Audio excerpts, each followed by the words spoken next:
Hello and welcome to the happy 250th birthday of all the Native Americans. Congratulations, Americans. You've got a beautiful country, but you've got nothing on our home and native land, our true patriot life in all our sons command. With roaring hearts we see thee rise, our true love strong and free. From far and wide, oh Canada, we stand on guard for thee. God keep our land glorious like me. Oh Canada. I didn't forget the words to the national anthem. Anyway, Happy America Day to all 250 of you. Congratulations for coming out 250th in the rankings. Oh, Canada, so much better than y'all.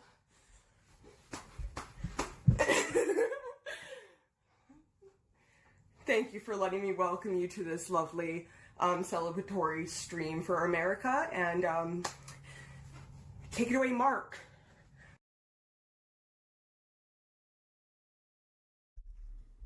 Thank you, Methadone Clinic, for that wonderful, very patriotic opening. Canada sucks. Tell him, Daninsky. You said the good version? All right, welcome to a patriotic all-American salute to America 250. What a way to kick it off. I thought after kind of a controversial opening, we would just want something that was kind of chill and non-controversial, so I thought we would watch a video about America's expansion into the West. Monument came to an end. Hold on. There we go. Thank you, Methadone.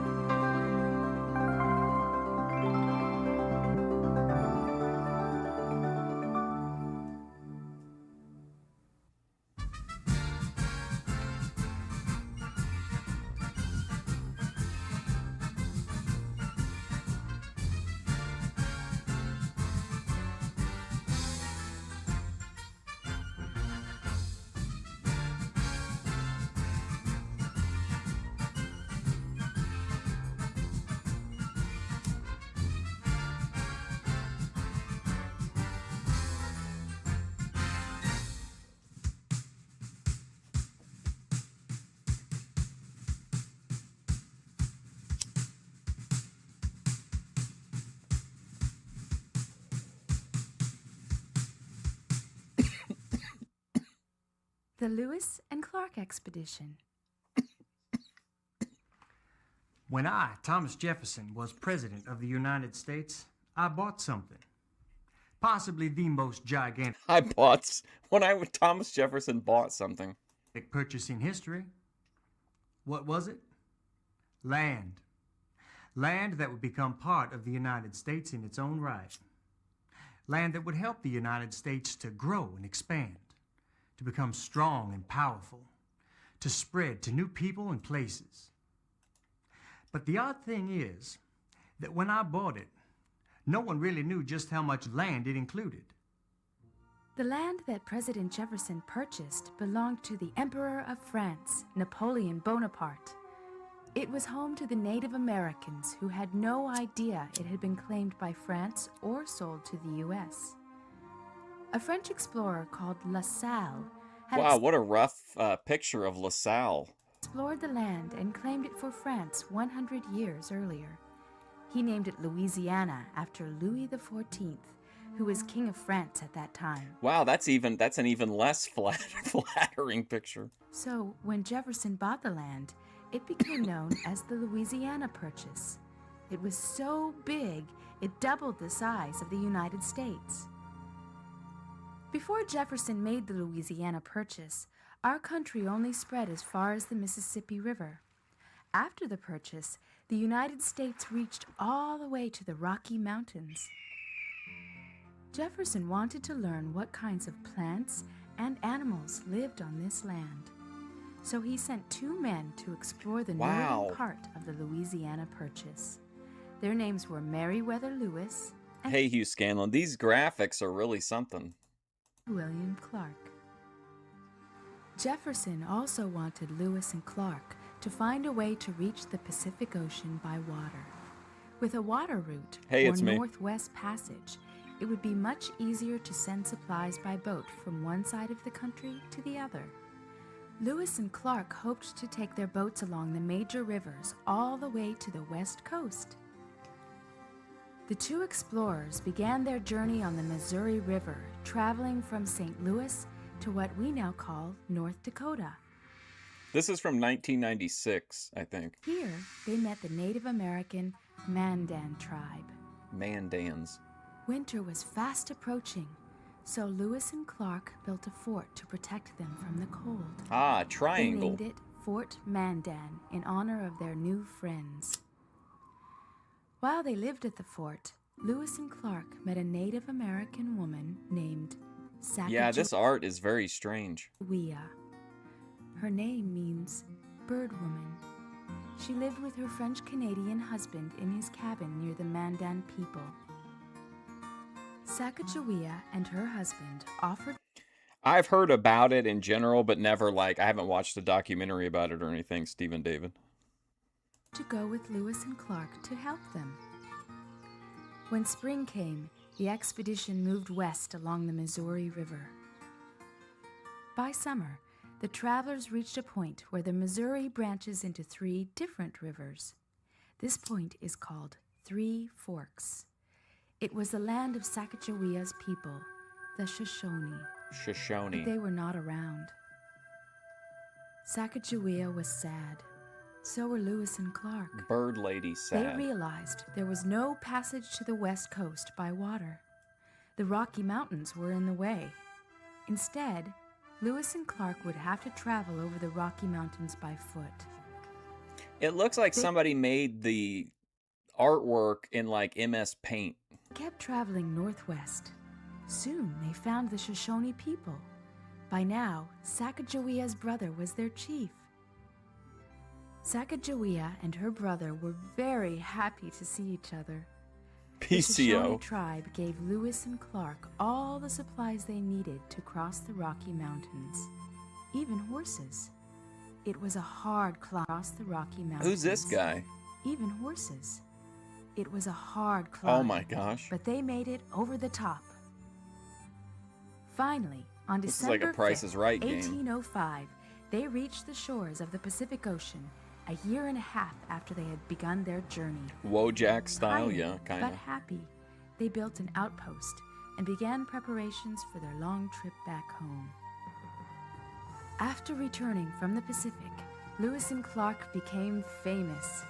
Their descriptions of the plants, animals, and minerals throughout the Louisiana This video has 305 views. Purchase convinced many settlers to go west. So, what have we learned about the Louisiana Purchase? Thomas Jefferson bought the area of land known as the Louisiana Purchase from France. It doubled the size of the United States. Jefferson sent Meriwether Lewis and William Clark to explore this land. Along the way, a Native American woman named Sacagawea helped Lewis and Clark.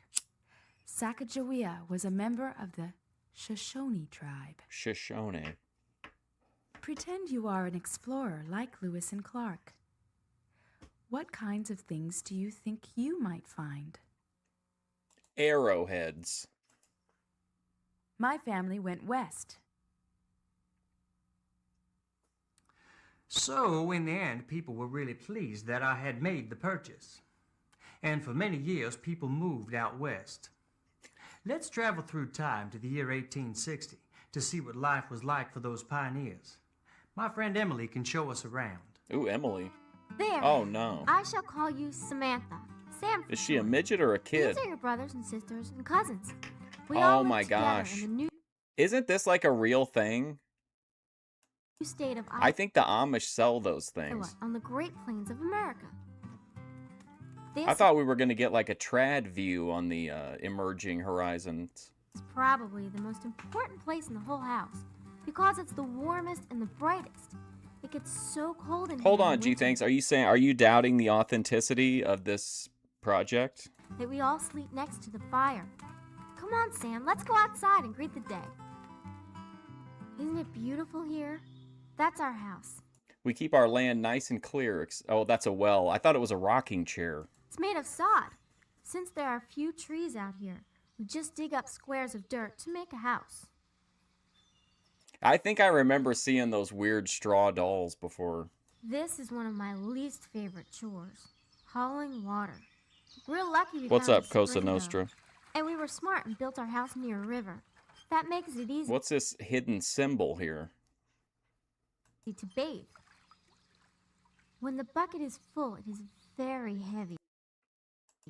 But the water is clear and cool because it comes from deep in the ground. Oh my god, look at the face on the doll. We use the water from the river to bathe in. Dried apples? See that big tub? In winter, we heat water and bathe in that. That's Daddy down there plowing. We use corn for just about everything. We fry it, boil it, bake it, grind it for cornmeal. We use the husks for mattresses. Dried apples? I'll let you sleep with me if you behave. I really hate Candles? making candles. You have to dip them so many times before the tallow builds up on the wicks. And you know how long one candle lasts? Only one night. So I'm always making candles. See this hat? I made it. You think this is a Heritage Foundation production? I don't know anything about it. This sweater, too. I learned to knit when I was only 4. We had to make all our own everything. There's no store till Fort Osage. I like how the kid's thoughts are like, look like she drew them herself. That's over 100 miles away. See this book? Mommy teaches us out of it. But guess what? A woman's going to start a school nearby. I can't wait. And you know what? Maybe I won't have to do so many chores. Isn't this great? It's so cool. Just like Grace bathing in a pond. I get awfully tired of working out here, Sam. Good thing I got you and all your brothers, sisters, and cousins. But I also feel proud that I know how to do so many things all by myself. Corn It's husks? kind of exciting, isn't it? Well, Just think. didn't they I'm- like wipe their ass with with those as well? Pioneer. The first person ever to live here, except for the Indians. Hey, you know what, Sam? That makes you a pioneer, too. America the Beautiful. So you see, the United States was growing and growing. What was the kind of that was supposed to give us like a slice of life into being on the pioneers? Like, I don't. And Americans were becoming prouder and prouder of their Separate beautiful husks. country. So proud that they wanted a special song to describe it. But she continued to bathe in lakes or ponds. Do you have any idea what song they chose? Well, it started as a poem. The poem was America the Beautiful, and it was written by a schoolteacher named Catherine Lee Bates. In 1893, Catherine Bates took a covered wagon to the top of Pikes Peak in the Colorado Rocky Mountains. Never had she seen such a beautiful view. Catherine Bates made a decision to write a poem about what she saw and how she felt. She called her poem America the Beautiful. It celebrates America's pride Look at and the history. pilgrim guy. It is about the Native Americans, pilgrims, settlers, and all of the other people who have loved this land dearly. A magazine printed the poem on July 4th, Independence Day. Catherine Bates received lots of mail from people who loved her poem. Some of the letters were from composers who wanted to set her words to music. They tried to make tunes to fit the words, but none sounded quite right to Miss Bates. These are definitely people that would be making these with AI now. So, she found a tune in a church songbook that she liked. It's the Church tune songbook. we know as America the Beautiful. As soon as the song was published, everyone started singing it.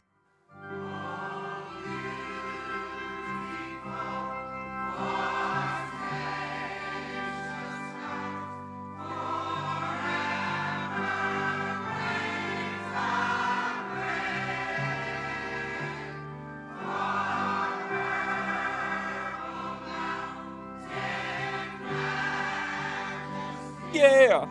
How can you not be moved?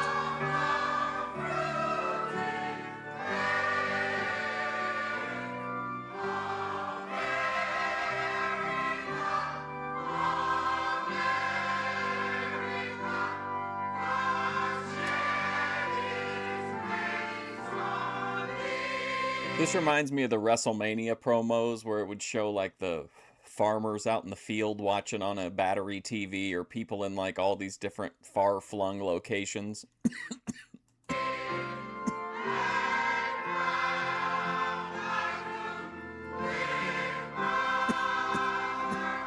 What's with all the black people? What do you mean?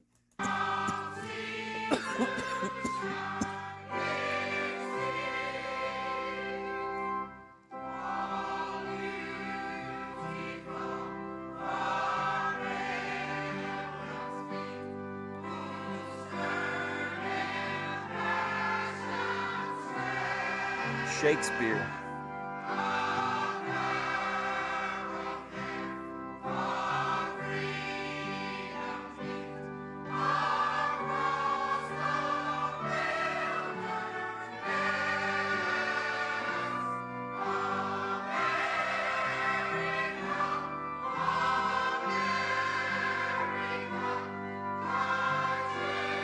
They're like, this is an educational tape, and like 6 minutes of it is just singing the national anthem.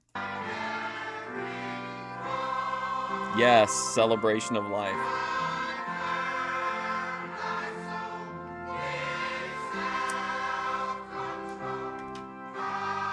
There'd always be one group of Asians surrounding a TV like in a wet market.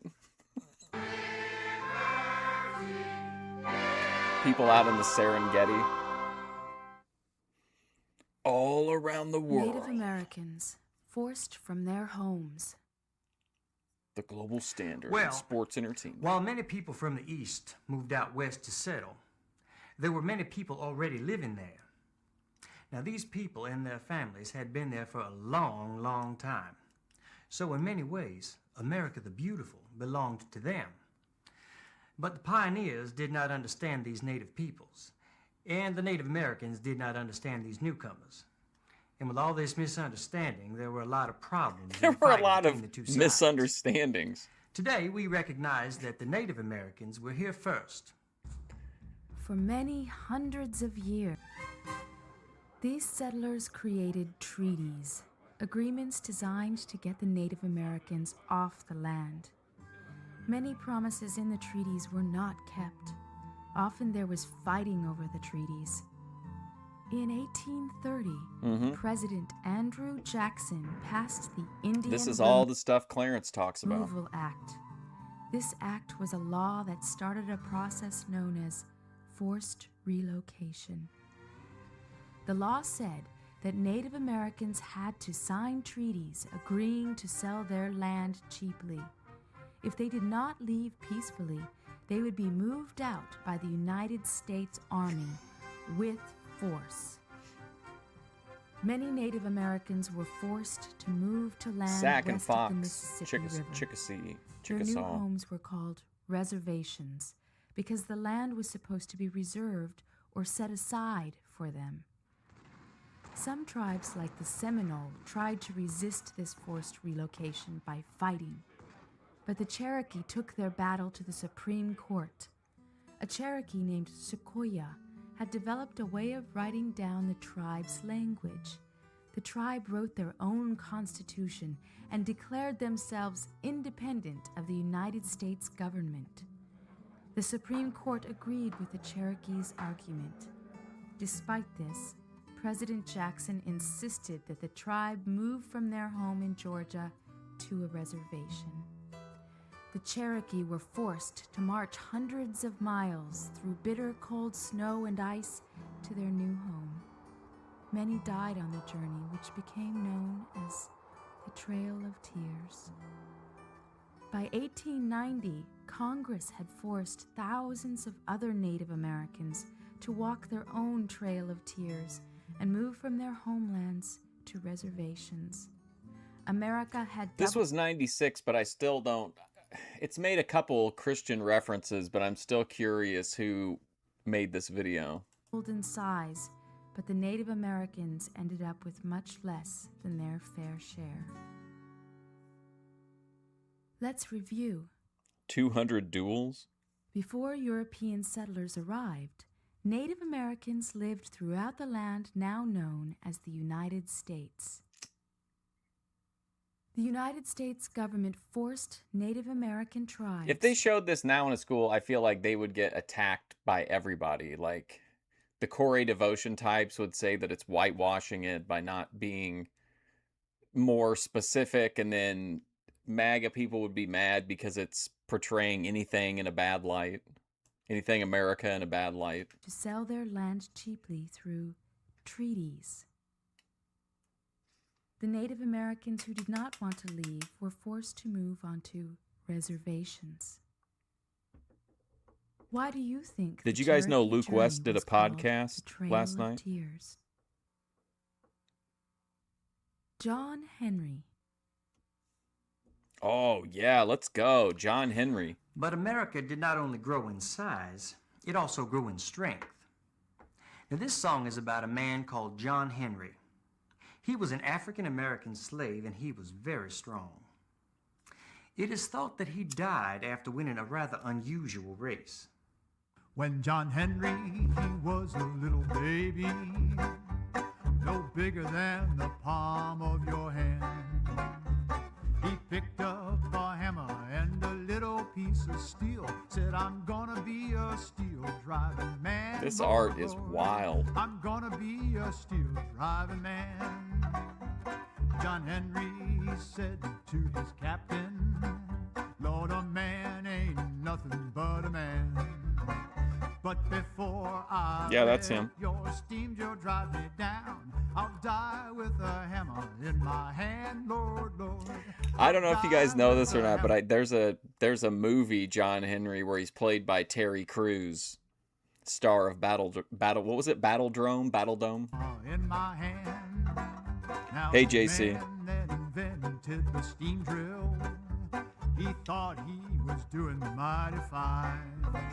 But John Henry, he drove Get him, John. 14 feet, and the steam drill only made 9, Lord, Lord. The steam drill only made 9. John Henry was hammering on What's he doing at mountain, Mordor? and his hammer was ringing fire. But he drove so hard, he broke his poor heart, and he laid down his hammer, and he died, Lord, Lord. He laid down his hammer, and he died. What a song.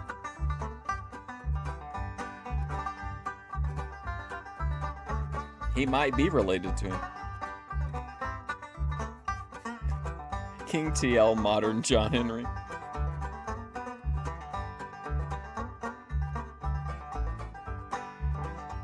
Now every Monday morning, before the bluebirds begin to sing, oh, way up on that mountain top, you can hear John Henry's hammer ring, Lord, Lord. You can hear John Henry's hammer ring. You can hear John Henry's hammer ring, Lord, Lord. You can hear John Henry's hammer ring.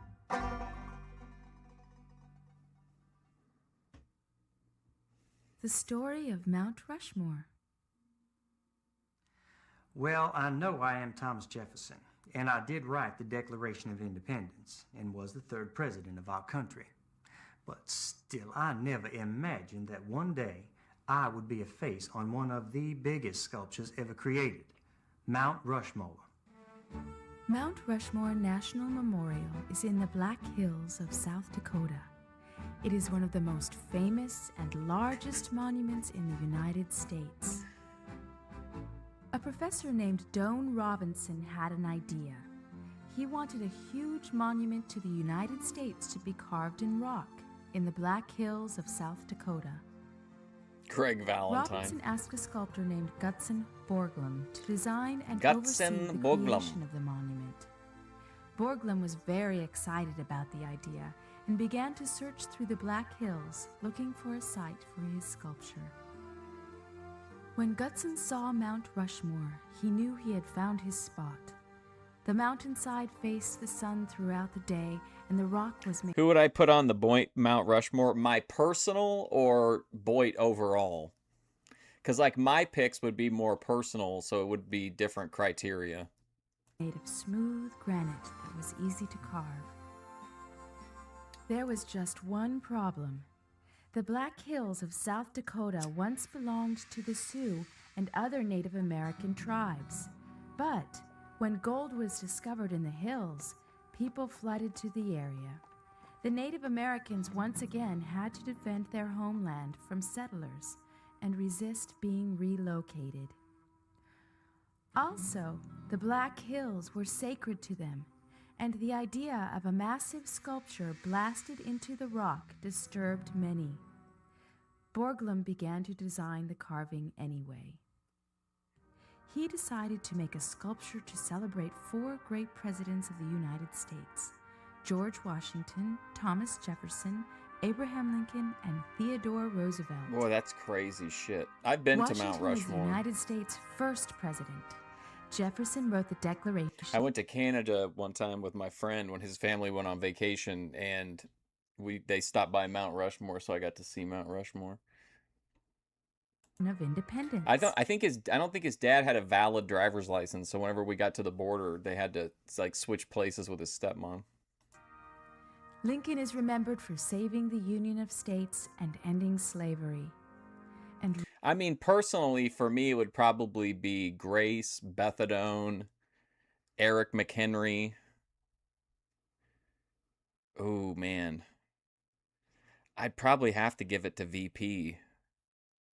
But probably overall, I would say probably Ben, Grace, Ruby, VP. Roosevelt helped the United States to become a world leader. In 1927, work began on Washington's face. This is nuts. Dynamite was used to blast the rock away. Men were lowered down the side of the mountain in harnesses and slings and used jackhammers to knock away more rock. Then, workers began to sculpt Washington's face. Borglum made a 20-foot model of the sculpture so the work on the mountain would be accurate and look right. Jefferson sits to the right of Washington, but originally he was supposed to be on the left.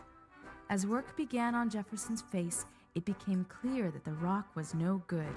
So, the workers blasted the face away and started again, this time on the right side of Washington, Wow. where we see him today. On July 4th, 1930... Pre-religious Jedi Rich. He would be way up there. In the Boyd Madness, he was a number 4 seed, so that's like top 16 in all of Boyd. Washington's face was finished. Soon after, Jefferson's face Well, was that's why I said my personal would be different. Like, McHenry is not going to make it. I don't think very many people's list. unveiled, and work continued on the remaining 2 presidents, Lincoln and Roosevelt. But before the monument was fully complete, the government realized that They should put Sydney Sweeney's tits right next to Lincoln. could not afford to pay for the memorial anymore. After 14 years, work on the monument came to an end. Mount Rushmore is an amazing achievement that reminds us of 4 great leaders in United States history. But the monument tells another story. As the United States The heathen. expanded, European settlers forced Native American people to move from their homeland. He would be on the Mount Rushmore of like current Boyd for sure. He would be one of the pillars. To other areas of the country. So, Mount Rushmore can be seen. Yeah, McHenry is definitely Fusion Studios specific. Yeah, I don't see him getting nearly as much coverage anywhere else. No. As both a celebration. That's really what I don't say. I'm not saying they all need to be like McHenry specifically, but like I like that idea of, you know, stuff that just makes sense here and would just be nonsense anywhere else. Of the United States and a memorial to those who suffered. Yeah, like Heathen is has much more broad appeal. It's really surprising he's not bigger than he is. United States. No pun intended. In this What did we segment, learn? We learned that Mount Rushmore is a large rock sculpture of 4 of our nation's greatest presidents. They are George Washington, Thomas Jefferson, Abraham Lincoln, and Theodore Roosevelt. Mount Rushmore was created by Doane Robinson and Gutzon Borglum. Who are some heroes of today that could be on Mount Rushmore? Paris Hilton. Okay, so there you go. Is a production of Schlesinger Video Productions, a division of Library Video. Oh my God, look, there's 12 volumes of this. Oh, what? Native American Life? Oh, we've got to find the rest of these. African American Life. Okay, this is the one we just watched, United States Expansion. We've got to find the rest of these. Origins, World War II.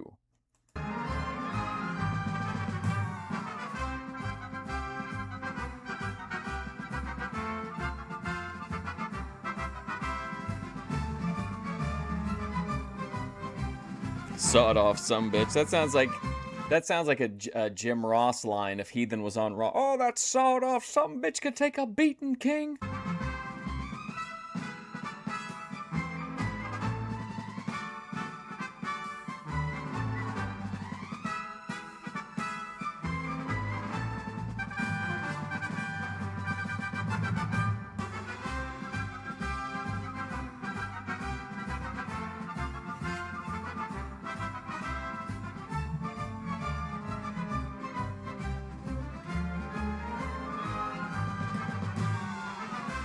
Balasinwood. That's how you pronounce it, like this.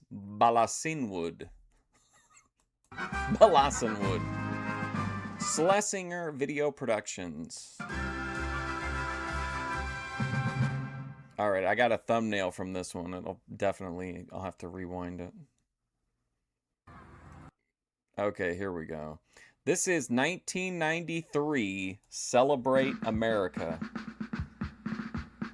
Celebrate America. Today's TMJ4 presents the 14th annual First Star Fireworks, live from Milwaukee's lakefront. Celebrate America is brought to you by Correct. Warshawski Law Firm. McDonald, brought to you by Warshawski Law Firm. Warshawski, who's teamed up with Rotter. What a dork, Rotter. Tarnov, Geisler, Reinhardt, Block. That sounds like it sounds like Hitler's law firm. Get me, Rotter. McDonald's, what you want is what you get. Wisconsin Bell. Wisconsin Bell is Ameritech. The Grand Milwaukee Hotel. When your next meeting absolutely positively has to be a success. Hardee's, are you ready for Wait a some minute, real this is food? brought to you by McDonald's and Hardee's? Chevy Trucks, the most dependable, longest-lasting trucks on the road. And by Pick and Save. When it comes to price, we're talking low. Now here's your hosts, Mike Goucher and Carol Meekins. And good evening, everyone, and welcome again to our live coverage of Mike Gusha and Carol Meekins. Great names.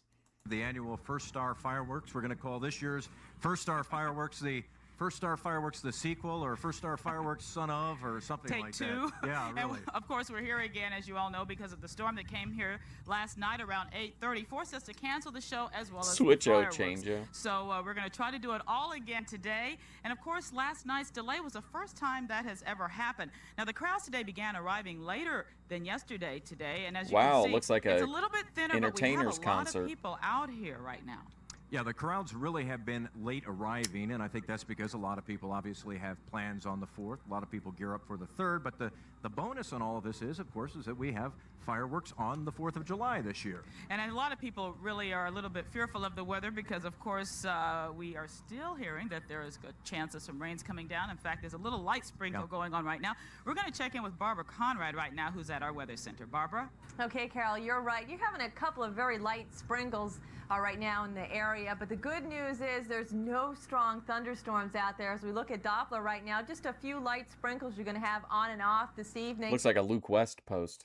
The heavier and steadier, not really that heavy even, is over towards Madison. It's all moving on off to the northeast around 35 miles per hour, so maybe an hour and a half, maybe even as much as 2 hours before that steadier light rain actually makes it down to the lakefront. So they should be able to manage to get those fireworks in tonight. Mike, All Carol? right, Barbara, thanks a lot. That is good news. If we can get an hour and a half or 2 hours, we're in good shape tonight. That's right. We're going to talk right now to Sandy Balso of First Star Bank, and of course, you've spent a lot of hours preparing for these fireworks. And Is I'm this sure a you didn't sleep grown-up? that well last night, did you, Sandy? No, I slept about 2 hours last night. Not a very good night. However, it looks good right now. What was the decision that went into delaying the fireworks last night? How did you decide that? Well, we were monitoring the weather, and Sandy first Balso? we heard that there was a line of thunderstorms coming through that would move out quickly, take about a half an hour, and then be clear. As time went on, we found out that that line of thunderstorm had 1-inch hail and 60-mile-an-hour winds. And when it hit here, we had also a lot of lightning. We conferred with Joe Bartolotta over at the fireworks grounds and also the City of Milwaukee Police Department and decided about 9 o'clock that we were going to need to call it. It actually worked out very well because when the rain first started, we had a good part of the crowd that started to leave. We didn't want to, at that point, panic anybody and say there's, that they needed to run out to their cars because that's really the worst place to be in severe weather. So we had about half the people leave then, about half the people leave at 9, and it was really a very orderly crowd that left here. Was anybody unhappy who communicated that to you about the decision last night? If a fire breaks out, just get a hold of Bethadone and have her send over her former friend from Chatterbait that was the real heavy squirter. Not really. It's surprising. People, I think a lot of what it's a makes the First Star Baldo. Fireworks is coming down here, camping out all day with your family, playing volleyball, and they got all that in before the rains came about 8:15 or so. So I think a lot of the people who were down here were happy. They were disappointed that the Rare Ricada reference on Fusion Studios. fireworks had been called, but a lot of them are back here tonight. And the safety of everyone is of paramount importance. That's right. We Sandy cannot take Baldo. chances. Fireworks are wonderful, but when it comes down to the safety of the spectators down here, that's number one. Well, Sandy, I think it's going to go, and we thank you for joining us tonight, and Thanks again, good Sandy. luck. Yeah. Thank you. Thank you. Now, we're going to go right now to what they call the War Zone, and Joe Bartolotta of Bartolotta Fireworks. Joe Yeah, Joe, Bartolotta. we're gonna find out Well, hold now, on a second. are This you guy's ready? name is okay. Is this a mob guy? Joey bought a lot of fireworks. What was his name? After what happened last Of Bartolotta Fireworks. Yeah. Go right now to what they call the War Zone, and Joe Bartolotta of Bartolotta Fireworks. Yeah, Joe, we're going to find out Bought a lot of fireworks. Okay, whatever. now. Are you ready after what happened last night? Was there any damage to the fireworks? How Oh, are look things at this shaping up guy. tonight? Well, we've checked everything out, and right now it all looks good, Mike. We took the tarps off a little while ago, hoping to let this wind dry things up just a bit. Norm. And then we started getting a few of these light showers, so the Joe tarps went back Bartolotta. on again. But everything Joe Bartolotta, president of Bartolotta Fireworks. that we checked out looks good. Yeah, and a lot of the people were wondering when you'd made the decision not to have the show. Did you think that at any time last night we could have had it had we waited? Well, yeah, if we would have waited maybe till, let's say, 10 o'clock or so, we might have been able to get it off. I mean, we knew it was coming through and clearing up, and we had the fireworks all protected. We had really no problem with that, but when Sandy and I got together, and then I had a police sergeant from the Milwaukee Police Department right down here on the field with me at all times, we decided that for public safety, I mean, I have to agree with the statement that Sandy made. I'm in the fireworks business. I love to do this job, but we needed to get the people out of here in an orderly fashion with the weather that we heard was continuing to Of course, come on. I would pick the one July 4th celebration where it starts off by them saying how the previous attempt at this was a complete failure. In this storm line. Joe, you talk about loving to do your job. Tell us about some of the things we're going to be seeing tonight. Well, What? we're going to see an awful lot of new things tonight. We have, first of all, as I was explaining to your cameraman down here, Pete, who's a slight bit Clumsy transition. disappointed now, the old war zone as it once was known really is no more. The Bartolotas are showing tonight a little more of 20th century technology. Really? We aren't going to be seeing anybody loading any shells tonight or anybody running back and forth. This entire show, every shell that is going to be Oh, shot wow. The first year that the Bartolotas aren't dropping in the shells by hand. tonight is in place right now. And I understand, Joe, we have a lot of miniature finales tonight. We're going to have about 10 miniature finales. The show is going to start out with highlighting some of those new shells I was talking about from China. And China. We're going to display our new First Star fireworks logo this year. And during the display, we'll have about 10 little finales. Joe, we got to run here, but quick question. If it's raining lightly like it is now, you can still go ahead with it? We can go. This type Okay. of rain now won't hurt us. All right. Joe Bartolotta down there on the lakefront. Looking forward to it. President of That's what we Bartolotta like to hear. Fireworks. Now, about 500,000 people yesterday were driven from the lakefront, and a lot of those people came back here today. Including our very own Mike Strelo, who is out there with the crowds today. Michael? Well, Mike and Carol, as you might expect, plenty of good seats still available on Veterans Park. People Mark who've come Strelo. down here tonight Mike are Strelo. prepared. I see a lot of umbrellas and raincoats in the crowd. Now, unlike yesterday morning, this morning the lakefront was a very quiet and lonely place. Nature's fireworks stole the show and left spectators soggy. Armed with kids, coolers, and chairs, thousands ran for cover. Instead of oohs and ahs, Stephen only kids, Flo. coolers, and chairs, thousands ran for cover. There he is. There's the real life version of Stephen Flo. Look how good they got his gimmick down. That you can just pick a guy out of a mid-90s video or pick a mid-90s video and there'll be a guy that looks just like Stephen Flo. Instead of oohs and ahs, oh no's filled the air. Last night, soaking was apparently still on the minds of people late this afternoon.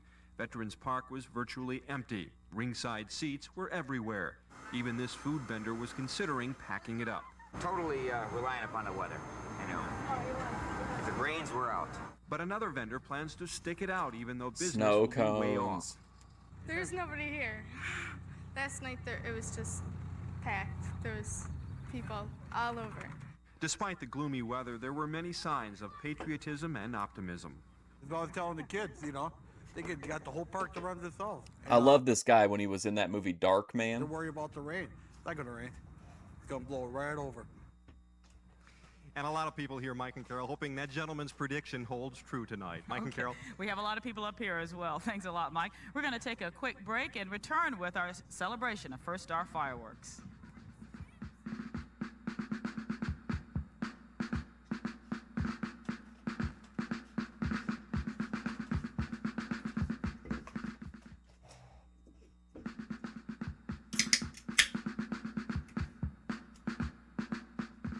Once again, you are looking at a live picture of Milwaukee's lakefront. As you can see, there are Milwaukee. still a lot of open spots out there in the green areas on the lakefront, but frankly, it's turning out to be a pretty nice crowd. It was very small when we got here tonight, but right now, as you can see, a lot more people are arriving, and I imagine, since we don't start till 9:20, Carol, a lot more will be here. It's a very pleasant night, too, out here as well. You know, we're celebrating the Declaration of Independence, and we hear a lot about how American businesses have to compete in the global economy. Well, a lot of people don't realize that many A Wisconsin lot of people don't realize that American fireworks will not be used tonight. businesses operate worldwide, and some of the products that are made here in Wisconsin are actually seen all over the world, and some you may not have thought about. And we're going to feature some of those tonight. We're going to begin with probably the best known. It's the dairy industry. And, you know, the family farm has changed dramatically in Wisconsin. And so tonight we're going to begin with Ann Ballantyne taking a look at the family farm of the 90s. Farm of the 90s. The farm setting here may look peaceful, but leaving the Crave farm twice every day are 3,000 gallons of milk. destined for the cheese factory. That's a real nice cow there. It's real desirable to see a cow with a nice udder like that. In Dodge County, where cows outnumber people 2 to 1, running a dairy business is a competitive and somewhat risky Her name was Anne Ballantyne. proposition. Now here at the Crave Farm, they found their best bet is News producing trad. all the major elements themselves. That means 13-hour days for Mark Crave, his 3 brothers, and 7 other full and part-time employees. 400 cows and up to 300 calves must be cared for.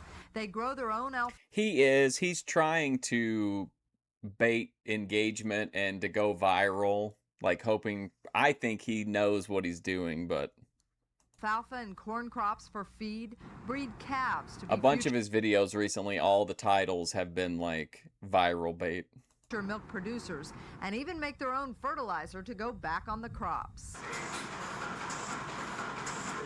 This milking barn runs 22.5 hours a day, with each cow visiting 2 or 3 times. It's a high-tech process. It's all computerized where we know the cow's production. We know the components of her milk as far as the butterfat percent and the protein percent. If that sounds calculating and bottom-line oriented, You don't think he's rage baiting It's Me? you're right. Farming is You think very he's just genuinely this completely out of touch with reality? much a business endeavor. Yes, I have to be a businessman, and a lot of decisions I make are business-oriented, but at the same time, I'm working with something that I'm applying it to an area. Did you see he went on a podcast? I Yeah, might have I already like said to that. work I with think I did. A cow gives the most milk right after she has a calf, and she'll steadily decline, and to where after about 10 months we dry her off. He got 900,000, almost 1 million views on one of his videos one time, and all he did was complain about it after the fact and blow it and, you know, drive all of his new viewers off. Like, and then he was like, well, I don't want to go viral for something that's not authentic and it's not really me and the kind of content I like to make. But now he's like, you know, he's really holding out for like a crumb of virality. Milking her for about 6 weeks. In the meantime, they work on the breeding end and hope she's pregnant again I can't remember the people's names. They were like 1,000 subscribers.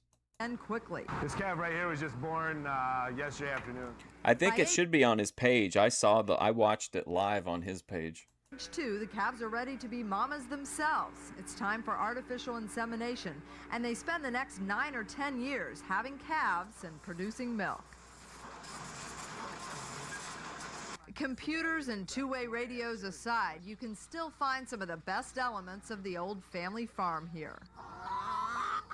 A two-way radio is considered like cutting edge.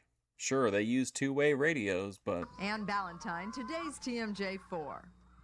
Well, some of you may or may not like the term cheesehead, but let's face facts. We are the leader in cheese production in the United States. In fact, Wisconsin still produces 32% of all of the cheese made in America. And another fact, Milwaukee and Wisconsin, we don't have as many breweries as we used to, but some big names like Pabst, Point, and Heilemann still call Wisconsin home. Yeah, in fact, 2 of them, the biggest and one of the smallest, are right here in Milwaukee. And tonight, Mike Miller looks at Miller Brewing and Sprecher Brewing. Oh my God, Daninsky, are you in here? No fucking way. I was just about to say that soda that I really like is Door County, Wisconsin. The cherry soda. And now they're going to take us. This is nuts, man. This is a crazy synchronicity.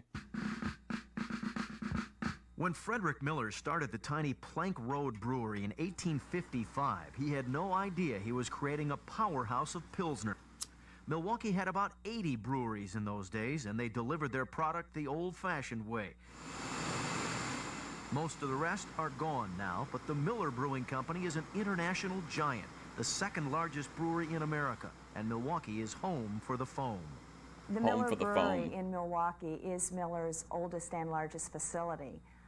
Here we can make or produce as many as 500,000 cases of beer each day, which is then shipped throughout the United States. That's not including the fast-growing foreign market. You can buy Milwaukee-made Miller in some 80 countries, including Mexico, Canada, England, China, and Japan. All that beer means a lot of jobs and a lot of paychecks. Milwaukee is also home to our corporate headquarters. In Wisconsin, we employ more than 2,800 people, and have a total economic impact of $700 million. The founding fathers would be amazed to see the high-tech gadgetry that helps make Miller beer today. But they still try to hold to Frederick Miller's principle: quality, True. uncompromising, since 1855. It wasn't until 1985 that the first beer was produced at this Milwaukee microbrewery. Here at Sprecher, they still do a lot of the work by hand. Oh, no Sprecher doesn't way. make 42 That's so cool. million barrels a year like Miller. They brew several thousand. They have 20 employees instead of 2,000. And most of their What? beer They only have 20 employees back then?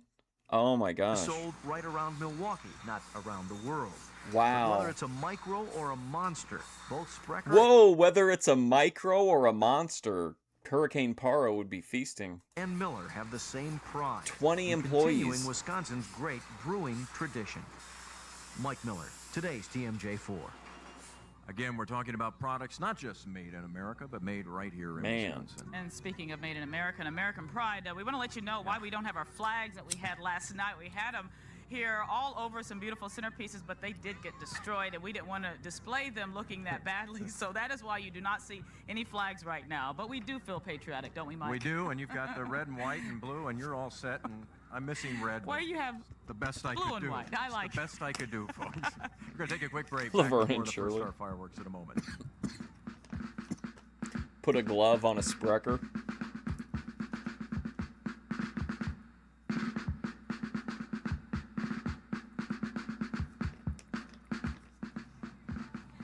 Our countdown to the First Star Fireworks continues, and as you can see, some people have umbrellas, but the rain is beginning to subside a little. Yeah, just a few raindrops out here. It's actually kind of pleasant tonight. Yes. You know, we are talking about Wisconsin businesses and products that are competing in the global economy as we continue to count down the First Star Fireworks. And we're going to talk right now about products from the tips of your head to the bottom of your feet, to your toes. Did I say that right? We're going to talk about cost. They're not only inventors, but they're innovators, and Nancy Chandler tells us about that.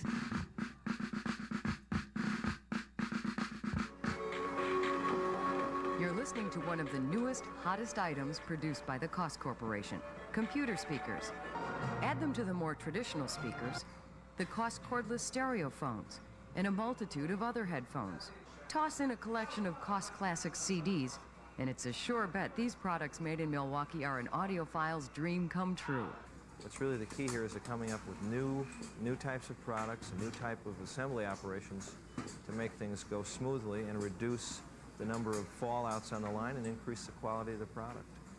Quality has always been a focus here, ever since Michael Koss's father pioneered the production of headphones in the late 1950s.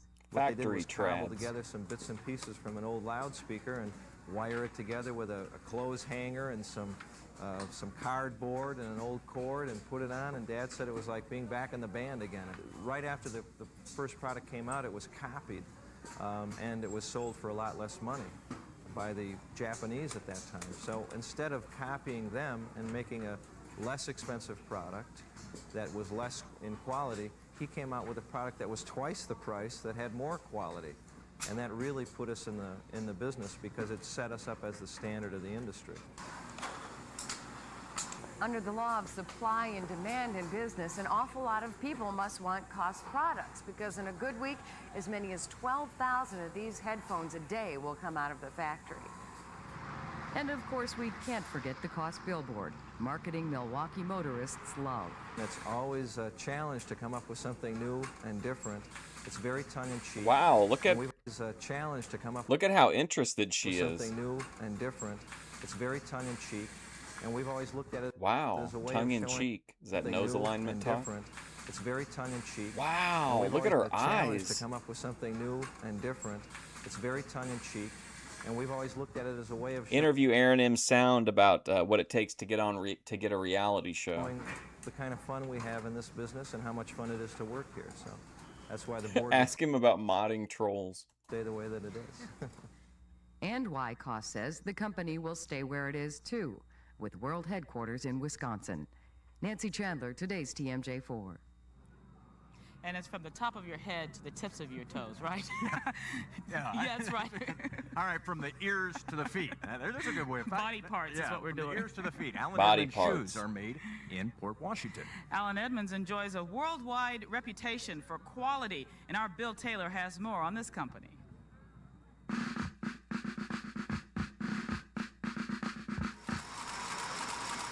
Allen Edmonds in Port Washington is the soul of the shoe industry. Last I like this guy. He's got put on voice. year, sales here totaled $48 million. The men and women who make them say Allen Edmonds are special. They are made without any steel shank or nails in the construction. They're actually completely sewed.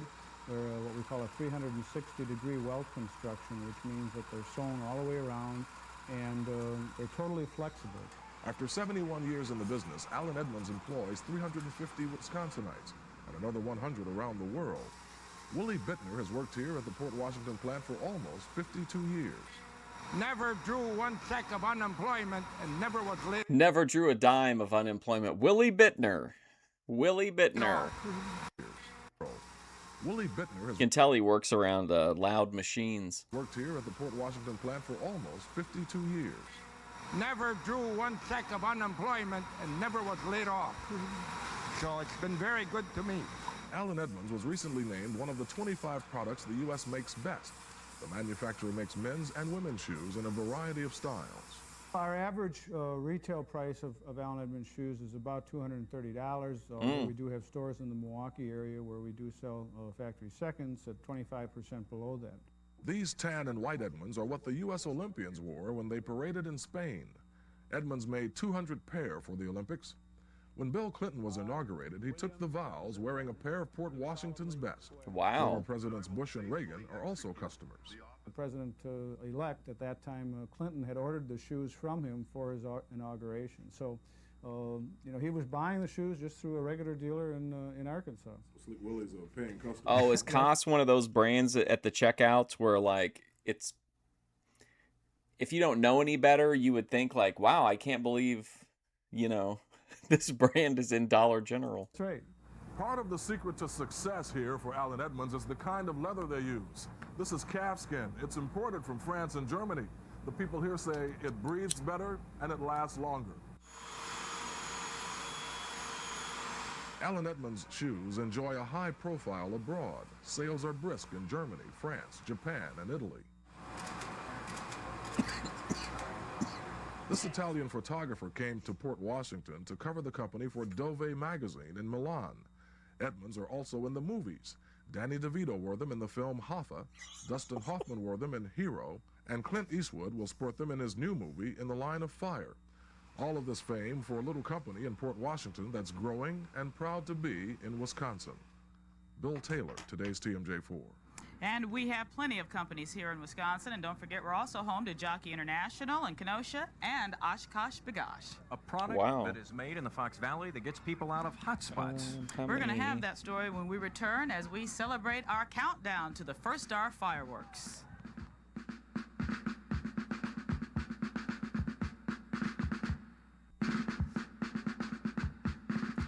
Okay, so Sprecher in 1996 had about 20 employees, they said.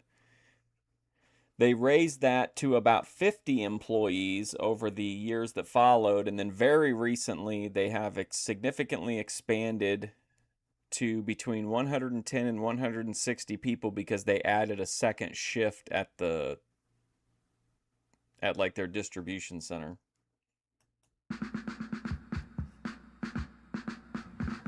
Well, chances are you know that some General Motors cars are made in Janesville and some military vehicles are made at Oshkosh Truck. Right, but you probably didn't know that since about the turn of the century, an Appleton company has been making fire trucks that are sold all around the country.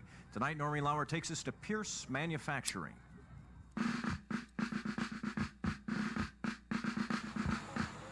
Chances are you've probably never given much thought to the fire truck, unless, of course, you've been victimized by fire. But these high-tech pieces of equipment can go a long way toward helping trained men and women save property and lives. That hasn't always been the case. Around the turn of the century, the first few generations of fire trucks carried no water on board. Firefighters would have to tap into a local stream or a trough to access water. The effectiveness of this equipment was marginal at best. Probably more show than effectiveness as far as putting out fires go. And now? And now it's much more effective, of course. This man should know. He works for Pierce Manufacturing, the largest maker of fire equipment in the United States. Its headquarters, Appleton, Wisconsin. We'll take a look on the lines out here. Plant manager Dan Barker took us on a tour of the facility, which turns out some 800 fire trucks each year. At any given time, 30 trucks are in various stages of production here. Each one takes 8 to 12 weeks to build. No two are exactly alike. They tend to be very particular about what they want on their trucks, and they have their ideas of what they want. What a nightmare. There's a lot of, a high degree of customization on our products. Despite the varying spec sheets, the vast majority of these trucks are still painted the same color, fire engine red. Come on. Once the assembly is complete, Pierce tests its trucks on site, and assuming all the bells and whistles are in working order, the finishing touches are added, including logos from fire departments all over the country. But on each and every one is the Pierce Manufacturing logo, made in Wisconsin. In Appleton, Noreen Lauer, today's TMJ4. Sometimes you don't always appreciate what's in your own backyard. You forget that sometimes. Very diversified economy in these parts. A lot of products made here, but sold all around the world. And right now, we want to remind you that the fireworks are on. There is a little light rain falling right now. It's not unpleasant. It's breezy. You see a lot of people are down here. It has not deterred the enthusiasm of folks down here tonight. And when we come back, we're going to tell you about the company putting on tonight's fireworks show. We'll continue our countdown to the big fireworks display. All right, I got to go feed Poppy. I'll be right back.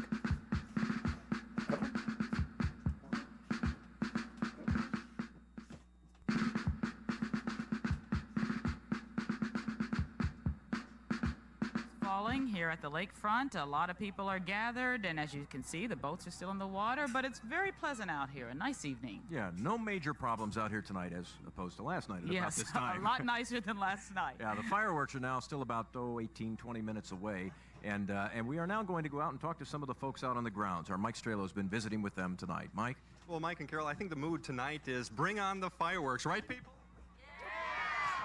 You know, a lot of the people here tonight spent many hours here yesterday enjoying all of the pre-fireworks festivities, only to have the main event Mike Strelo. Today they came later on in the day. They want to see, they want to feel, they want to hear some of the best fireworks in the country.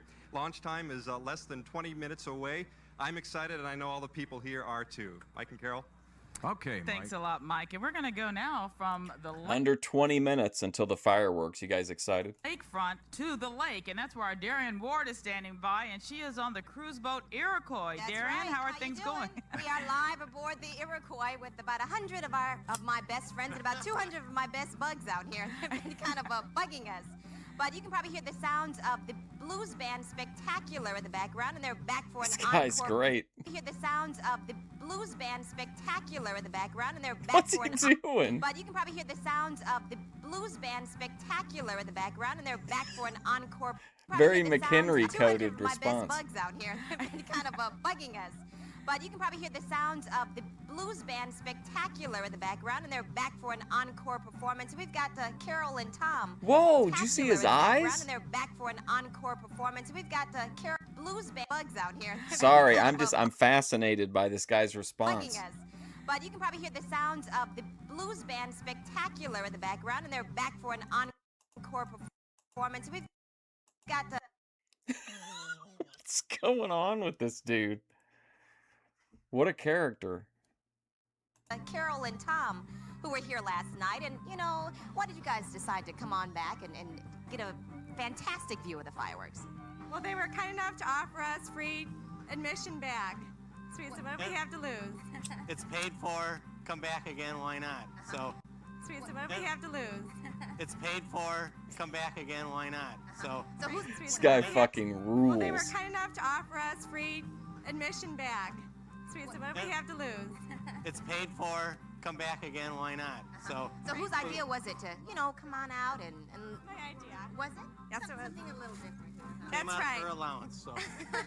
We always wanted to see the fireworks from the lake, so this was a great opportunity. We should also say that the captain, Roger Chapman, he's been navigating things for us, and he decided to let everybody come back on board again because, you know, everything was canceled yesterday, so we're back having a good time, and we're ready for the fireworks to begin. Back to you. Well, Darren, you were out, though, on the boat in the storm. What was it like? I know that it wasn't a very easy time for you. No, I just bent my legs and just shifted. How was your stomach? How was your stomach last Actually, it night? was okay. I'm one of those people, you know, until I see it lightning right in front of me, I'm going to stay right there. Okay, thanks a lot. That's good. Well, you know, we can identify with Darian talking about bugs because we have hundreds of them right now. Yes, we do. We have a couple of bugs out here and a couple of raindrops tonight. Well, over the years, we have come to expect a great fireworks show out here at the lakefront, but sometimes it takes an outsider to let us know just exactly how good it is. In fact, the author, George Plimpton, wrote a book called Fireworks. It's a history and celebration. And Plimpton writes about the 4th of July displays. Perhaps the most notable are the displays in Washington, D.C., Boston, there it is, Milwaukee, and New York City. So that is some pretty good company because those are some Cozy very impressive USA, fireworks yes. displays. Yes, and the Bartolotta Company has really a national reputation. I had heard about them long before I came to Milwaukee. Yeah. And it's very exciting. And we talked with Joe Bartolotta, excuse me, the bugs are just coming all over me earlier in this show. And our Tim Blotz now joined us live to tell us more about the company. Oh my God! Hi Oh, there, Mark. look, yes, this guy, amazing. Well, the Bartolotta Fireworks Company is an amazing success story.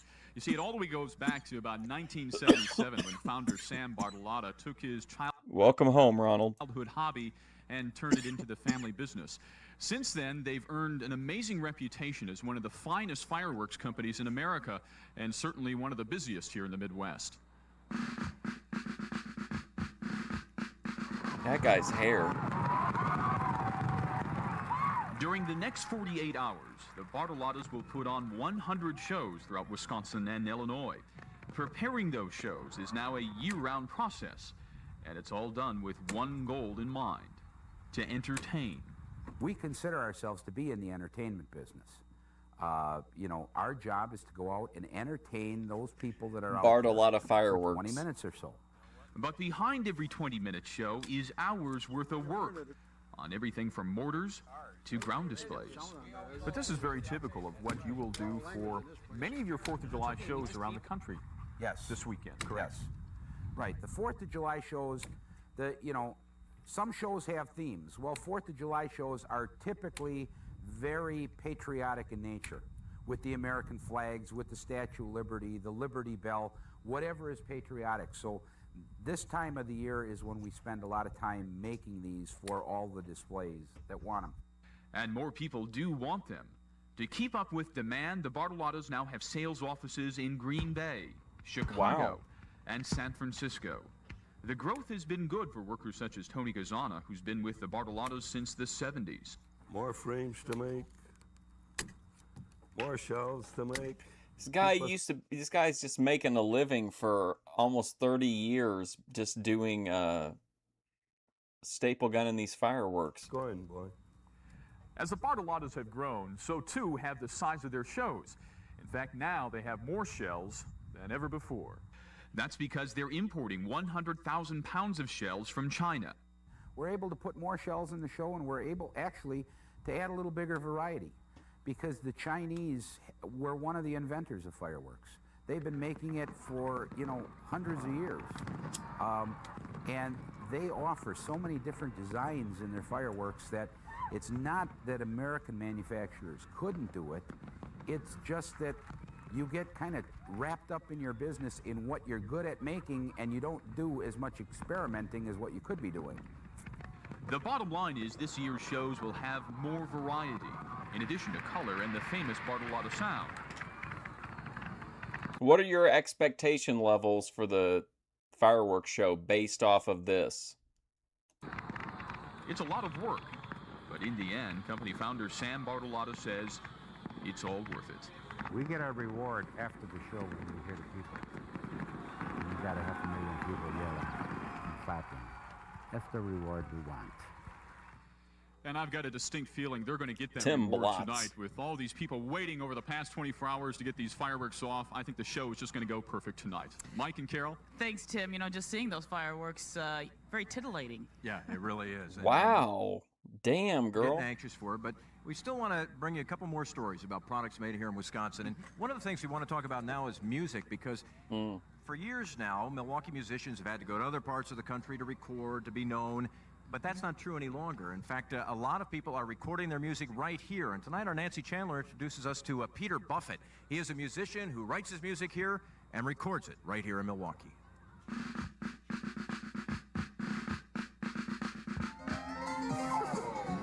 I never thought I'd be a professional musician. I just did it really for fun. Fun merged with business for Peter Buffett when state-of-the-art computer electronics Poppy, merged come on. with making music. Suddenly I could play the things I heard in my head, and I didn't have to rely on a band and a lot of other people. And that made a huge difference. Come on. No wonder his company's called Independent Sound. Commercial clients come here for music that mixes Buffett's talents with technology. For what I do, which is music for commercials, that's the bread and butter of what I do. Milwaukee isn't known as the capital of that. He jokes about it, but Buffett's happy he chose to move his music-making business from the West Coast to Milwaukee. It really starts with the people, and it sounds a little corny probably, but I have this theory that when the country was being settled, the people that were happy with where they were stopped, and then the other people just kept going.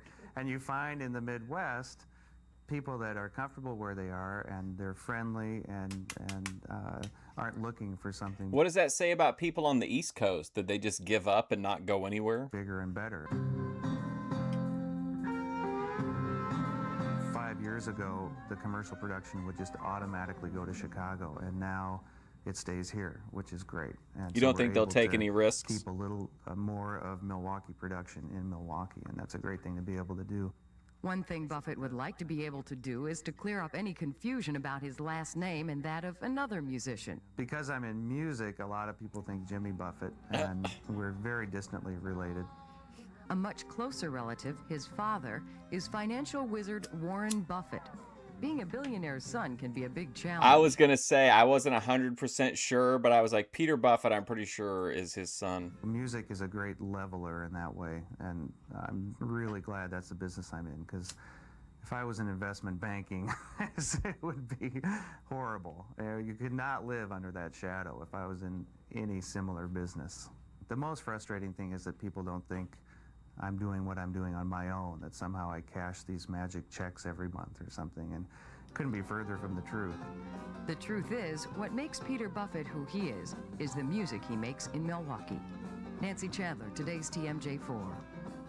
And it is interesting, Carol, that a lot of musicians now are staying here to record, and there are some top-notch producers who live in Milwaukee now who can record these All bands. you have to do if you want to stay in Milwaukee and record is to be born into a billionaire family. Musician myself, I have a lot of friends who said they would have loved to have stayed in the business if they could stay in the town that they wanted to live in and not go to New York or LA, because that's not everyone's fantasy. It certainly wasn't mine. Absolutely. So, well, the motorcycle that made Milwaukee famous. We'll have that story for you when we continue our countdown to the first star fireworks.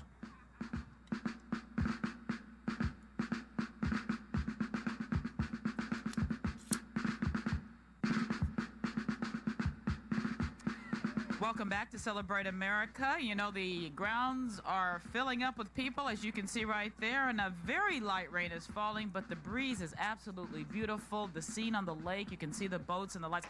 It's gorgeous out here. Yeah, to be honest, this is really about the best it's been tonight. It's really just a couple of raindrops, and other than Very that, pleasant. Yeah, very nice. All of the fireworks tonight, of course, and then Summerfest also ends tonight, but those are not the only major attractions at the lakefront this year. And as we all remember, one big one, and that was when all of the motorcycle riders came to town. It was for the 90th anniversary Harley-Davidson reunion, and of course we were all there and we all enjoyed it. And our Mike Jacobs, excuse me, has more. It's the bugs are flying in my mouth. But Mike Jacobs has more on the motorcycles made in Milwaukee and sold around the world. Sound that will rival tonight's fireworks display. Tens of thousands of Harley-Davidsons on parade for the company's 90th anniversary reunion last month. Harley takes great pride in the fact that it's made in America. But at the company's plant on Capitol Drive, workers are also proud that Harleys are made in Wisconsin. This is where they make the motorcycle's engines and transmissions. About a quarter of the company's employees actually own Harleys. Our people like our product, they live our product, they work it during the day, they wash it at night and ride it on weekends. That pride of ownership is evidence of the commitment to quality. We become the inspectors of the product. We are very hard on ourselves. What is good enough yesterday isn't good enough today, and what's good enough today won't be good enough tomorrow. The quality standards that we have forced ourselves to do are very impressive under any standards. Harley's big reunion attracted national media attention, putting Milwaukee on the map with some very positive news for a change. It was an event that touched both participants and observers. Milwaukee really established itself as Harley-Davidson's home during the 90th Steve Peel anniversary reunion. The city was so open arms. Motorcyclists just aren't used to being welcomed with open arms, and the people that came out to see the parades and to watch the bikes, there was an awful lot of goosebumps and an awful lot of tears running down people's cheeks when they rode in those rides.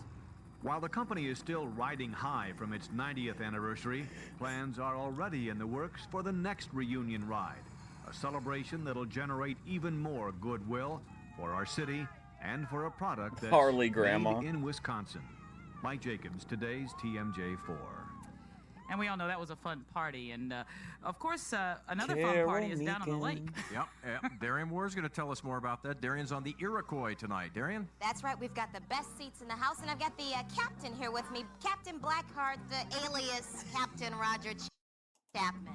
So Captain Blackheart? tell us, last night, that was the first time it's been canceled in like 10 years, and you've been doing this for like 13 years, right? It was. They had to cancel because the lightning might have struck on The some orange of the workers and peel. some of the people. It was a great storm that came through. They made the right call. I think they'll go off tonight real well. There's a lot of boats, a lot of people out here, so we're going to see a great show. Hey, we've been having a good time. Not too rocky, not too bumpy. Things No, are it's okay. actually a pretty nice evening. A few raindrops right now. That's why it's going to be a fun time. Okay, thank you. So, is everybody ready? We're ready for the fireworks finally? Okay, we're having a good time. Back to you. All right, Darian, A thank lot of you. excitement down there. You're playing There's not a whole lot of horseshoes? time left. No, we're now, well, my watch is never correct, but we're within probably about a minute and a half right now to the fireworks. And as we heard, Here we go. we're going to see some interesting stuff tonight. But one thing we won't be seeing is what we have seen in the years past called the war zone. Joe Bartolotta saying that place where you see them actually physically lighting it. The technology is advancing, so they're not going to Let be me doing turn that my this year. lights But we do down have for something different, atmosphere. the First Star ground display, which has not been there before. And also we're going to have some shells from China, which Joe Bartolotta says are There we sure go. to excite you. And we have a lot of different names for those shells. And they're going to begin with some, I think, called the Mother and Son crisscrosses. And it should be a very exciting show. Exactly, as we heard, that some of those shells are made in China, and China, of course, is one of the countries, along with Italy and some other countries that were among the first to really seriously course. develop and realize that fireworks were more than just explosives, that it could be artwork. And I'm sure the Bartolottas definitely feel this is art, what they do. Yes, and you think of a family that has put so much time and generations into doing something like this, because it's not just you go out there and shoot them off in the air. It's a lot of art and it's a craft. So it's very exciting to have them right here in Milwaukee. We Chinese also have shells, Tim Blotz. true. It's exciting to have Tim Blotz right here in Milwaukee, too. Let's go out to Tim now. Tim? It's exciting to be here, especially after last night. I felt like Gilligan after the storm got rough for a while. And you know what? It looks like we're just starting to go off now, Mike and Carol. You got it. And we heard the blast. The crowd is yelling. And we're going to take a quick break and come back. No, we are not going to a commercial. Excuse me. In fact, I think we're going to bring these to you commercial-free tonight. No interruptions. Not one so commercial. Okay. Here we go.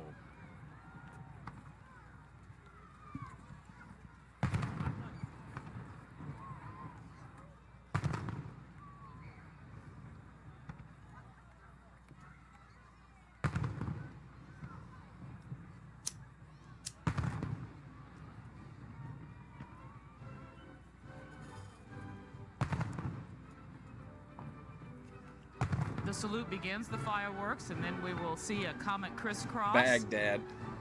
The crowd is really excited here tonight. Many of these people are back for the second time tonight. They said they will not be deterred by the rains, and they were confident that fireworks would begin. Clarence isn't homeless. Gets government housing.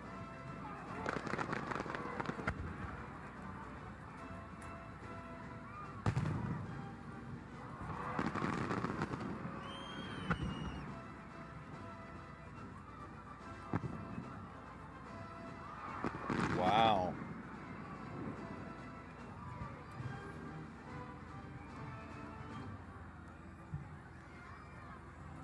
One of the things, as you may have heard Joe Bartolotta say earlier this evening, is you will see a number of mini finales. Arn You will see Anderson. a number of different times where it would appear to be sort of working toward a climax with the fireworks, and it is not the end. And there's the ground display you're talking that about, is Carol. beautiful. Thumbnail.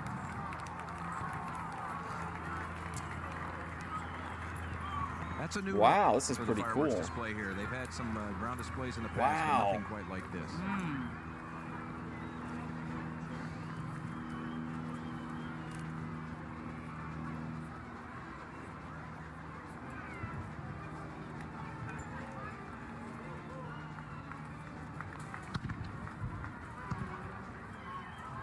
Bartolotta really came through.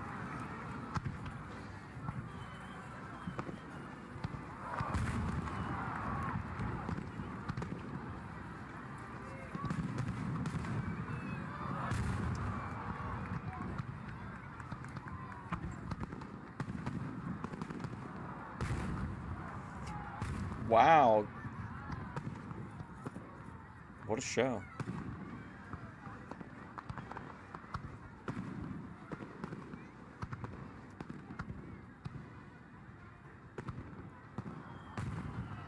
Now there was a look, that's the area that used to be the war zone where they would physically light these, but no more. They're shot off with a little higher technology now.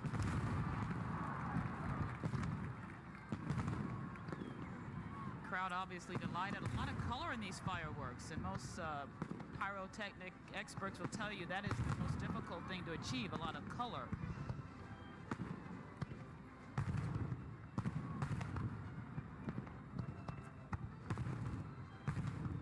This is it's a pretty long show too.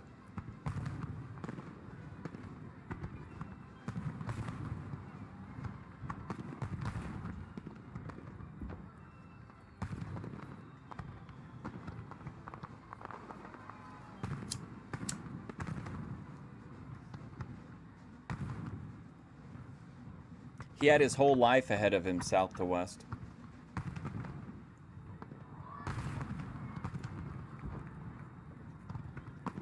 What might have been. Literally, what might have been.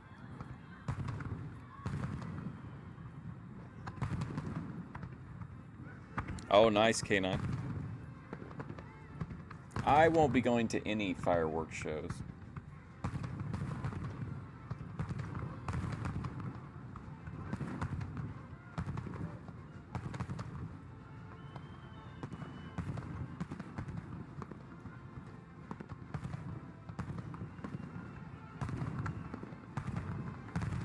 He lives in a van, in an RV, parked on the side of the road. With a warlock, true.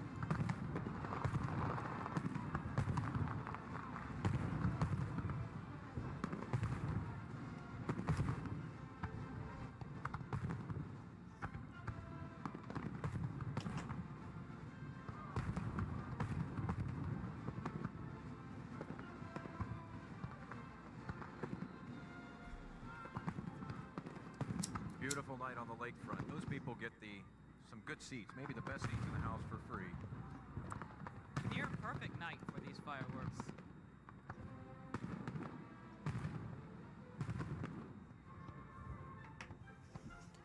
Like, if I could walk to some, maybe, but I can't, so, like, I don't want to get stuck in traffic forever after the fireworks are over.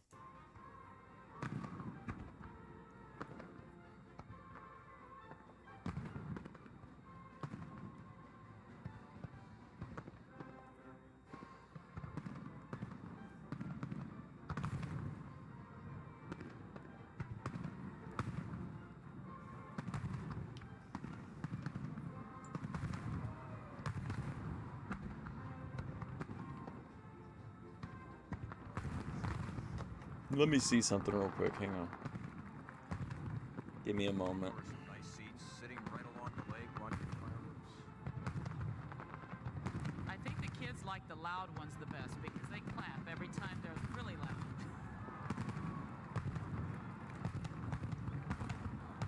It's a great shot. Magnificent.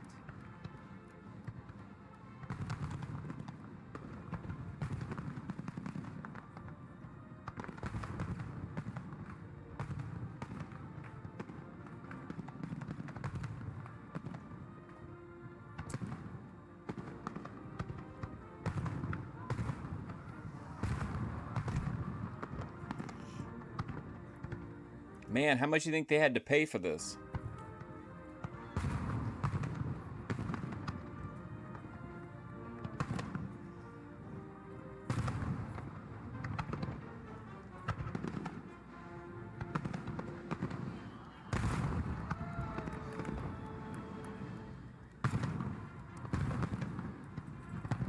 Saved by the Bell is copywritten. Beautiful. Beautiful. Ooh. People stood up for that one. That's a beautiful view, too, from out on the lake. A lot of boaters out there enjoying that sight tonight. We've got some patriotic music down here on the lakefront, courtesy of the Milwaukee Symphony Orchestra.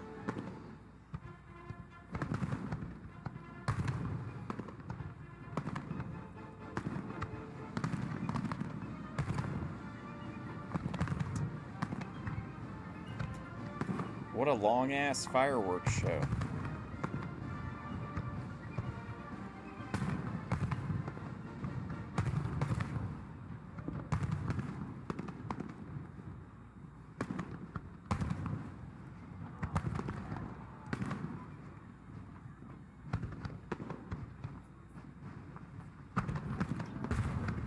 Damn.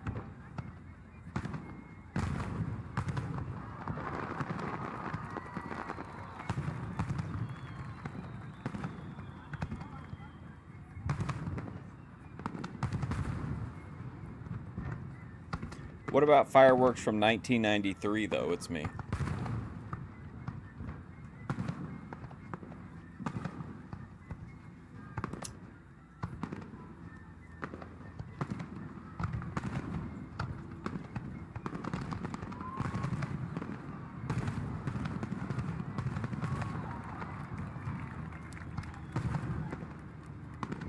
Jeez. All in all, considering how disappointing it was last night, it turned out to be a pretty nice night out here. Daninsky won over. Mother Nature's done a wonderful job for us tonight. I'm going to have to ask Chilpar a lot about the warp zone again, because I do see him still lighting manually out there. And, There's some activity down there. Yeah.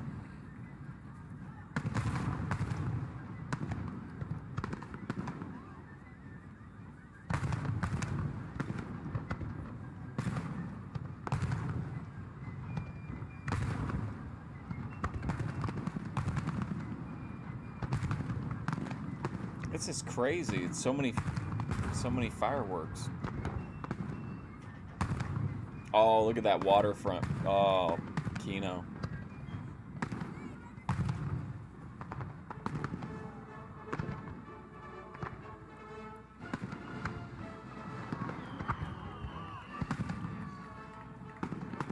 Wow.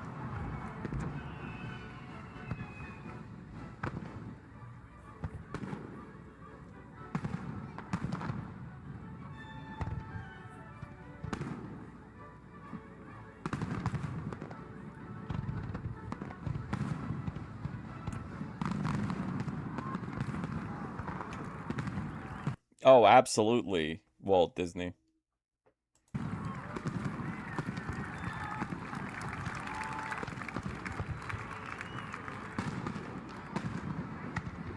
For sure. This was when America was America.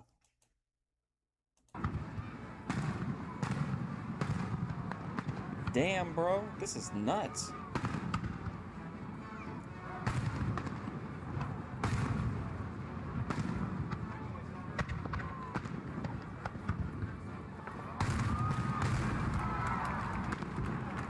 You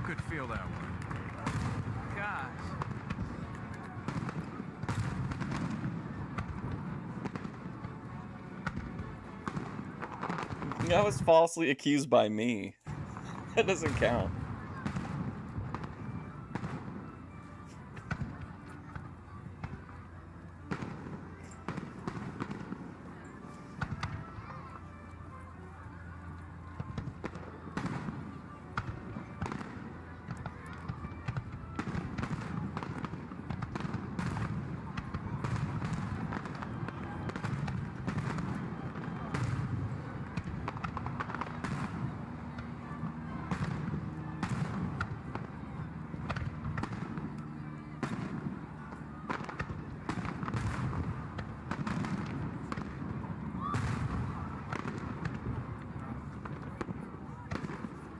He was really accused of ignoring someone that had a reservation for an hour, but I added on the part about him watching the Flintstones.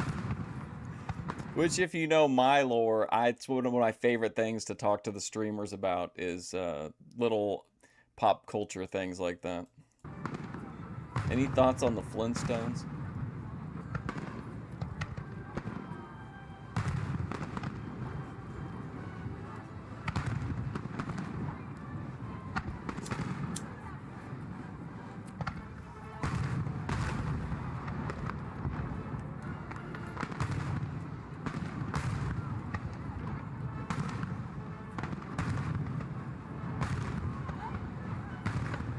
This fireworks show cost more than the entire Sprecher brewery at the time.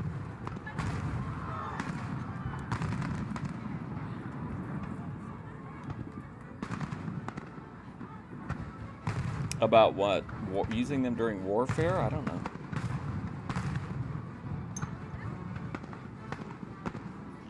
They'd be pretty terrifying if you didn't know what they were, you know?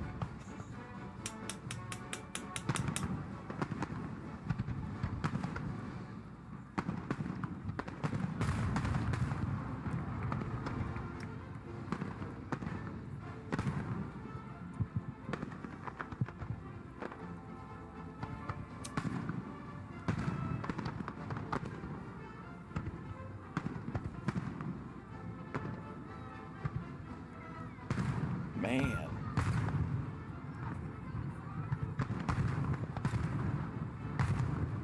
Oh, I meant to tell you guys, if any of you go to Save-A-Lot, they've got 4 packs of Frosty root beer for like $3.29. 4 packs of Frosty root beer type drinks. Blue cream soda.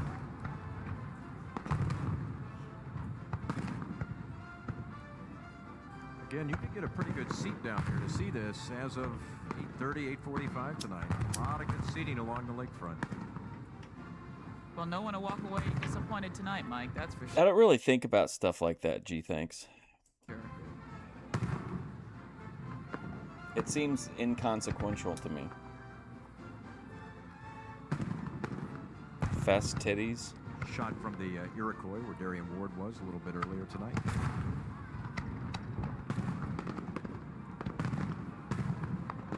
Wow. This is the first of 10 finales.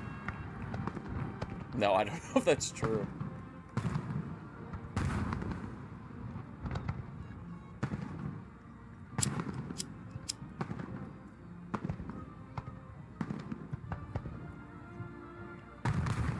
About desensitizing people to war. Haven't they been doing it since like the old days?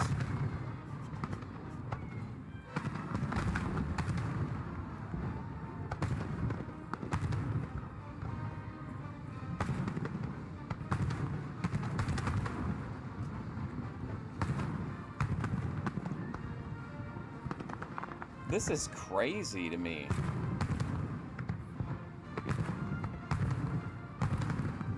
The reflections off the water are just simply beautiful.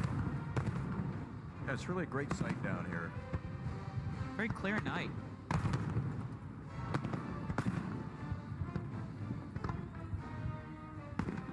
Yeah, I remember those. Gee, thanks.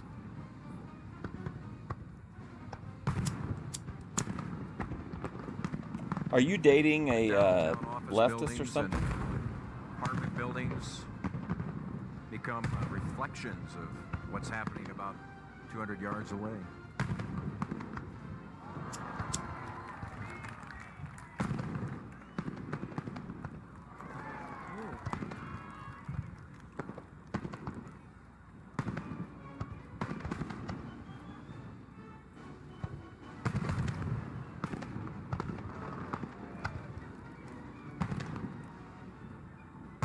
Wow.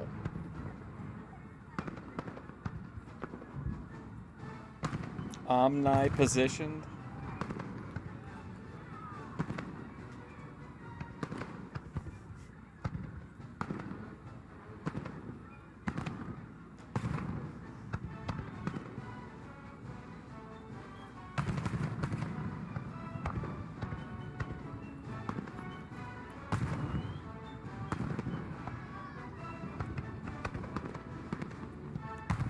Wonder which ones are Chinese.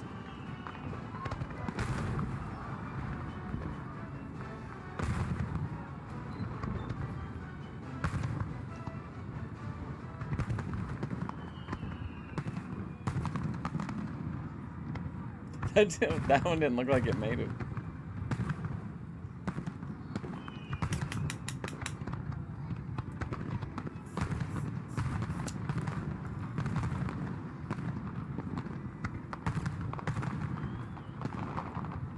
All the colors mixed together. They work long and hard on that to try and make sure the colors complement each other. It's all part of the artistry in this. I just imagine keeping them going for such a long period of time.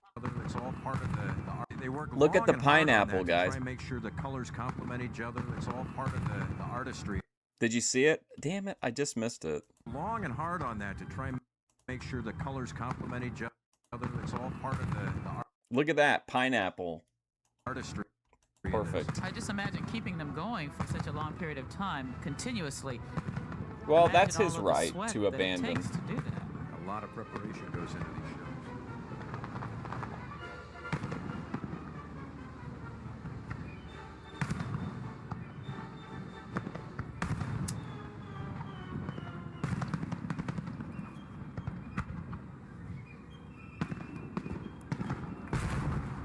Yellow ones, wow.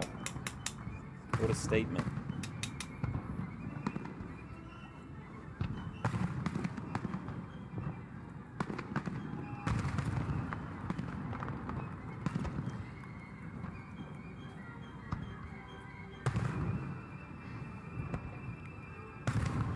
Politically pansexual.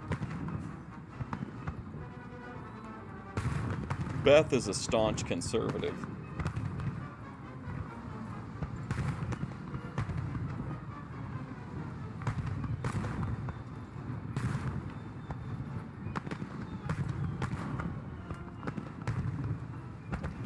I mean, are you sure that's what it was? He seemed to always kind of have issues with me in regard to Bethadone. So I don't know. But it could have been something else. I could have said something else that offended him or whatever.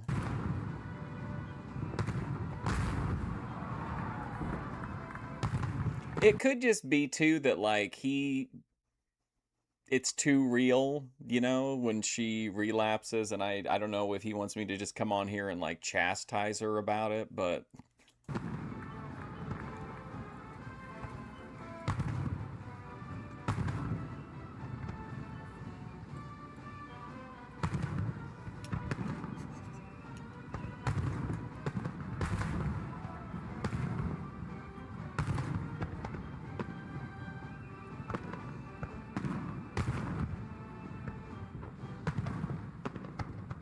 Boy, this is a long-ass show.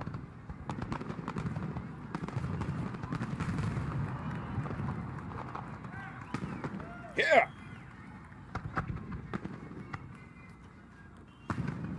Come on, Poppy.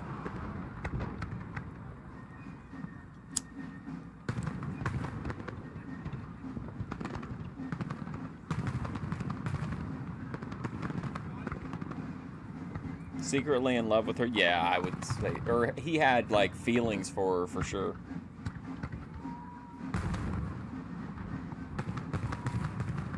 Joe Bartolotta said earlier that he does this as a true labor of love, and what he really enjoys is seeing the look on the faces of the people. That's And right. if he could see the crowd out here, I think he'd feel quite good looking at the faces. Wow.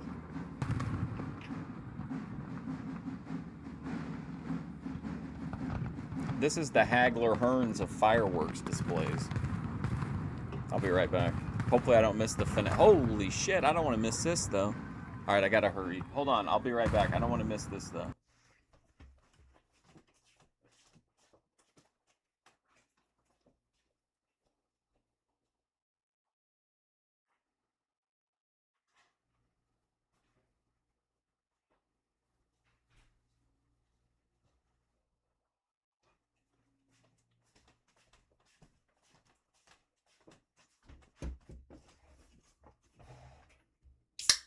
You're secretly in love with corn dog? I don't think that's a secret either.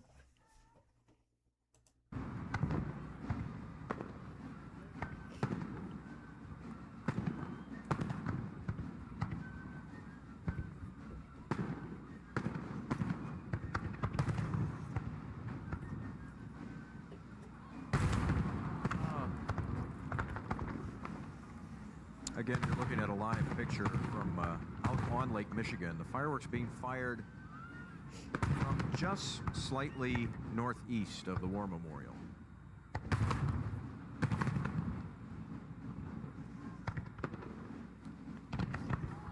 Oh boy, here we go.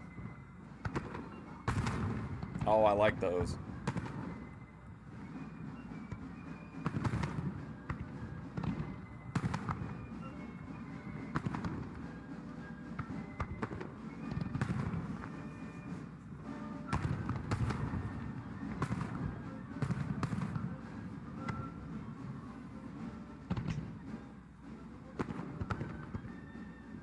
Display goes about 30 minutes, Carol, so we have What? another 10 minutes or so here.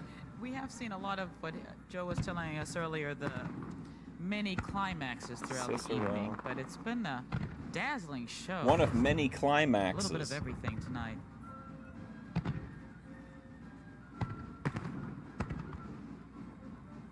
Cicero.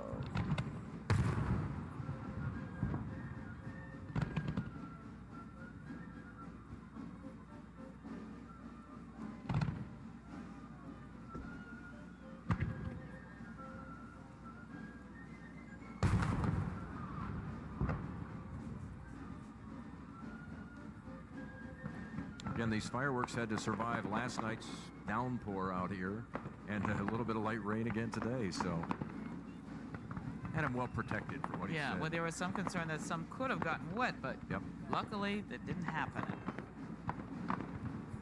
We're enjoying a wonderful show here tonight.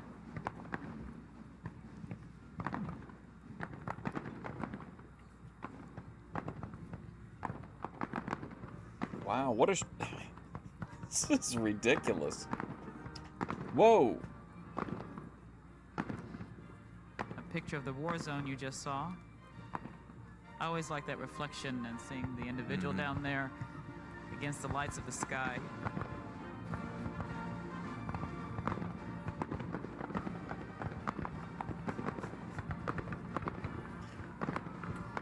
Half an hour is nuts.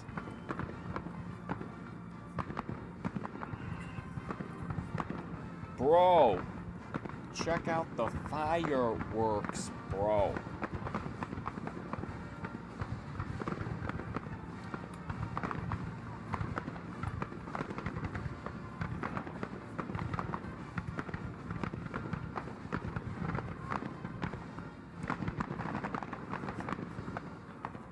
Occasionally, Ceasefire tonight, broken. we see blue, the color blue in the fireworks. That is the most difficult color to produce in a fireworks display. And when people like Joe Bartolotta are able to do that, they're pretty excited about it. We've seen it quite a few times tonight, Mike.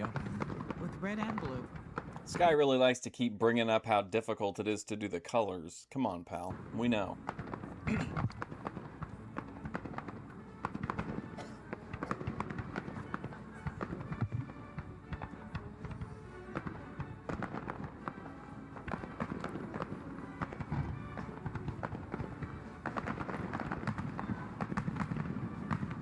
Well, if this doesn't make you feel patriotic, I don't think anything will. Yeah, And it's kind of neat that even though it was postponed, we have the 4th of July fireworks actually on the 4th of July this year. This is insane.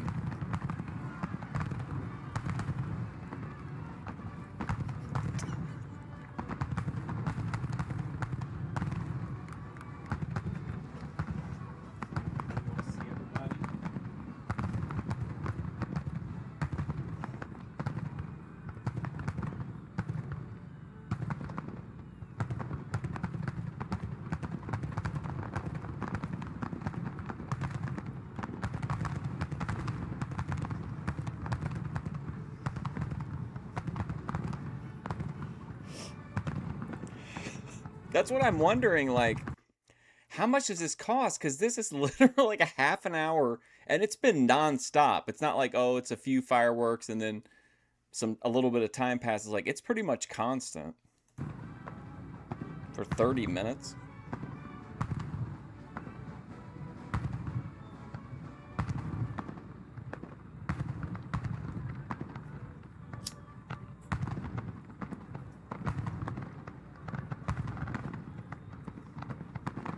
Wow, now this is really cool.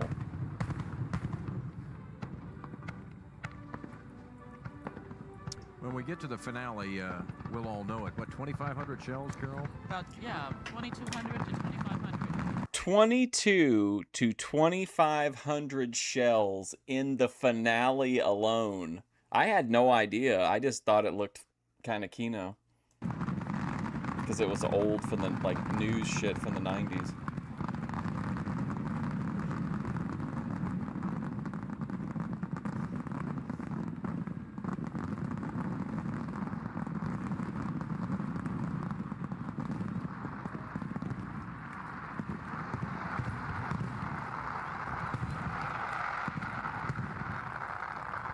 Damn.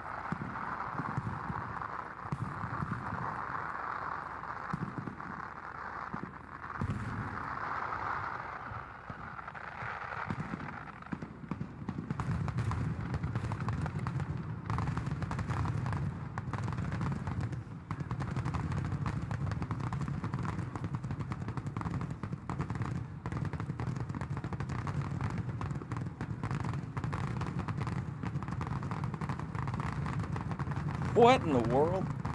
Hey, Ember.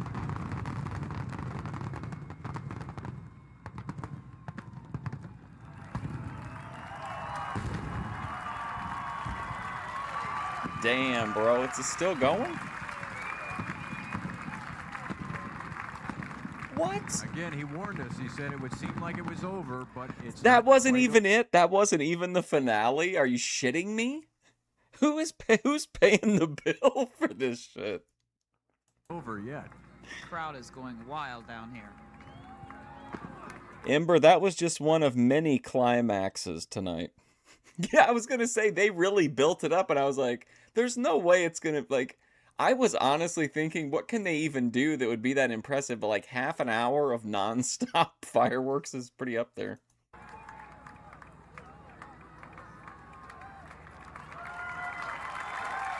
One of many climaxes.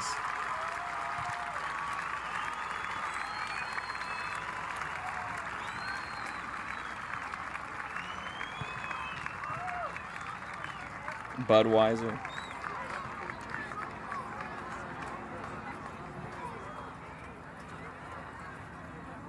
What if everybody started to get up to walk around and then the whole nother batch went off around them? I guess they're not that close to him. Man.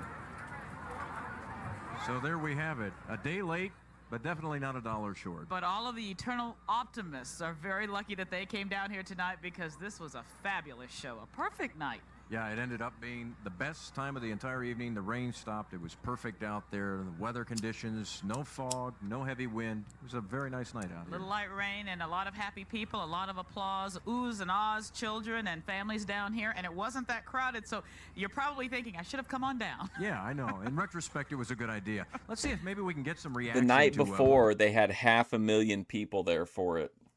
we just witnessed. Rained out. We're going to do that. We'll take a break, and then we'll get some reaction to it.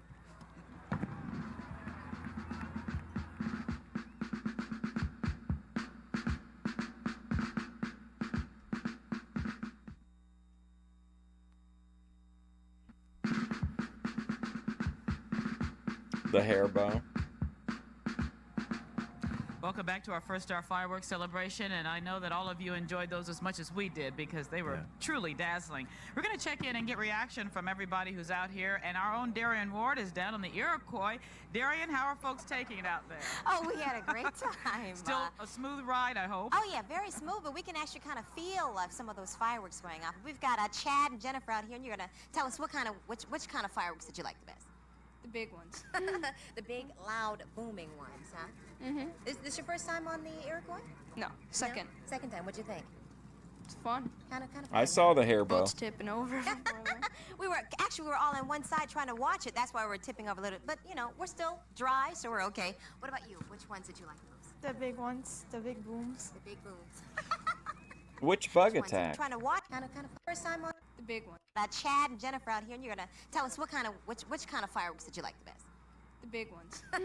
The big, loud, booming ones, huh? Mm-hmm. Is this your first time on the Iroquois? No, second. No? Second time. What'd you think? It's fun. Kind of fun, huh? Boats tipping over. we were all on one side trying to watch it. That's why we were tipping over a little. But you know, we're still dry, so we're okay. What about you? Which ones did you like the most? The big ones, the big booms. The big booms. Also, a lot of people like the ones out, the little sparklers and all the loud ones, and the finale was That's fantastic. a woman. So we had a good time. We had a good time out here, everybody. Yeah. That's a woman, south to west. Yeah. Oh, happy 4th of July. Back to you. Okay, thank you, Darren. Looks like it was a good time. And now we are going to talk to Joe Bartolotta, the star of tonight. Right, exactly. Joe, are you there? I'm here, Carol. How are you? Oh, Very boy. good. It's got to be tough. I mean, you know, are you just drenched with sweat right now? Yeah, I am, and I didn't really have to run around. This is the guy we're back to the president of Bartolotta Fireworks. Too much, but I'm sweating pretty good. Thank we're you, so Joe. happy that we were able Thank to get you, it in. Joe. It looked good, and the show was just absolutely fantastic. Well, you could see tonight maybe that the shells staying out overnight with the dampness and everything that we had did affect them. We had a few more low ones than we did, but it's like it's like people going to a stock car race. Can you imagine putting on that level of a show and then being like, yeah, sorry, it didn't live up to our expectations? Like those low ones. Yeah. This guy is a perfectionist. It's the most immediate, Joe. That's the way that works. Right. Hey, explain to us again how the war zone worked. I didn't see all of the activities last year as you told us, but I did see somebody who does do the lighting, and then is it automated, or how does that work? Right.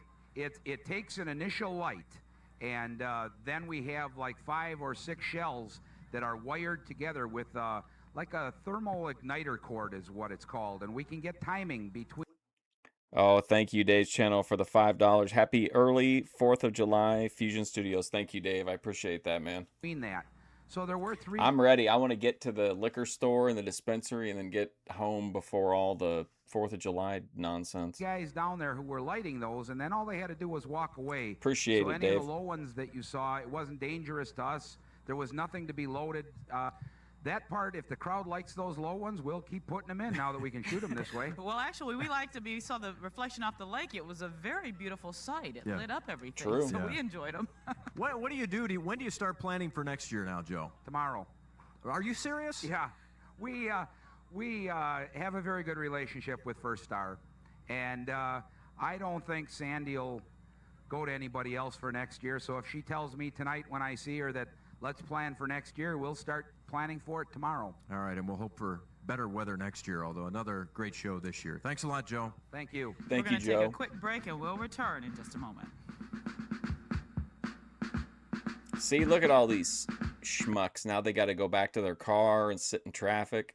Can you imagine going out and then having to leave in like a semi-emergency state in a crowd of 500,000 people like they did the night before?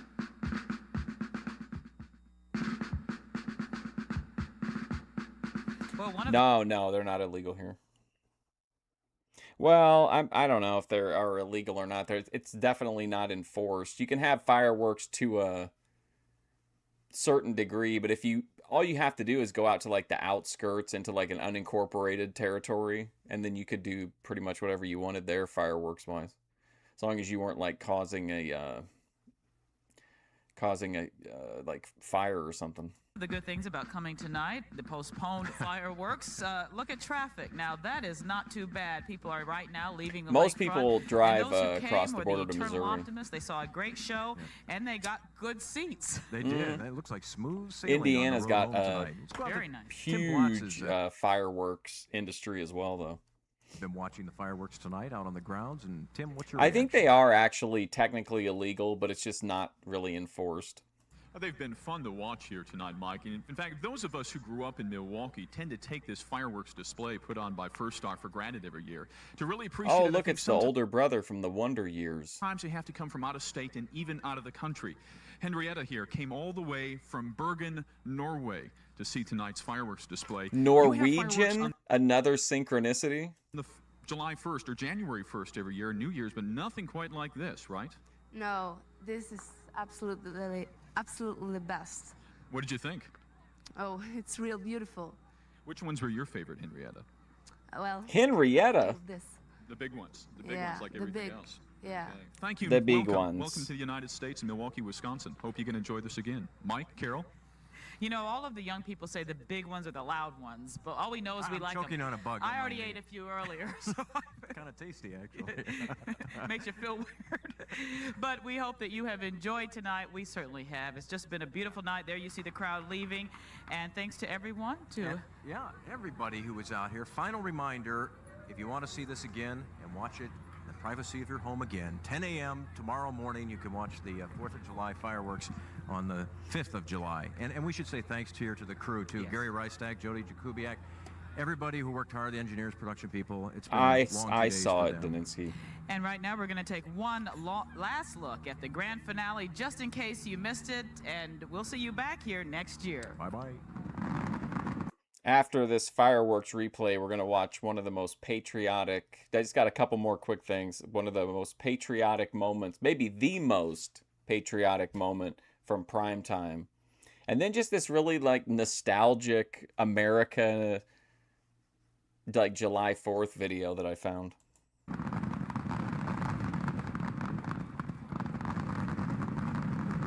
Only 350 views on this. Can you believe that? That seems like a crime. The United States the United States expansion video was 305 views. This one has 533 views. The next one has 767, and then the final video has 169 views. All comfortably buoyed.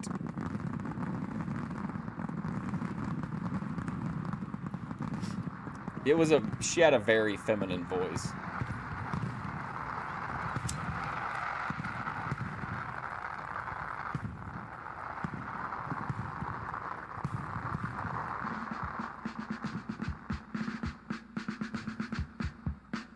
Thank you. Celebrate America, the First Star 14th Bank. annual First Star Fireworks, live from Milwaukee's lakefront.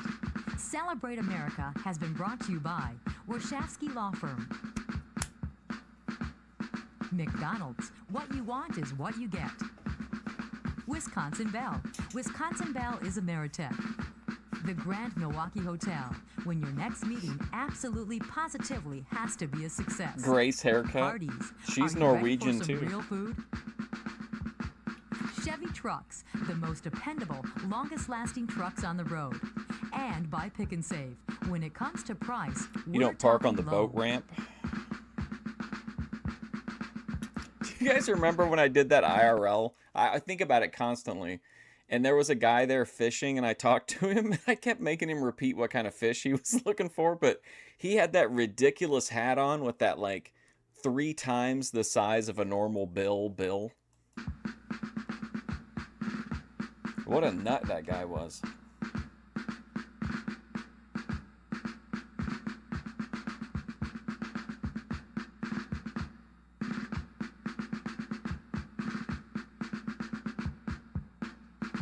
Dan Kallenberger.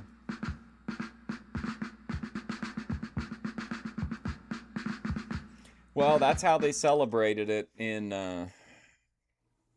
Milwaukee in 1993.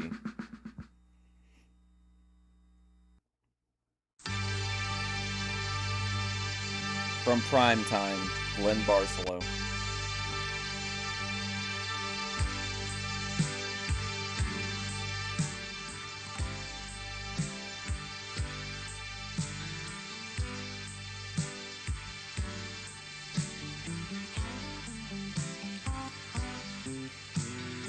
We all wanted peace, but it didn't turn out that way.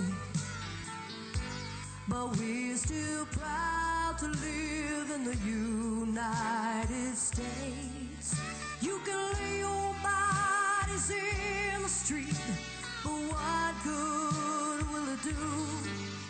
You can shout your chants by candlelight, but what good will it do? Nothing like an anti-protesting song to celebrate the 4th. only good you can do now is join all of us who know that in our hearts and in our souls we support our troops.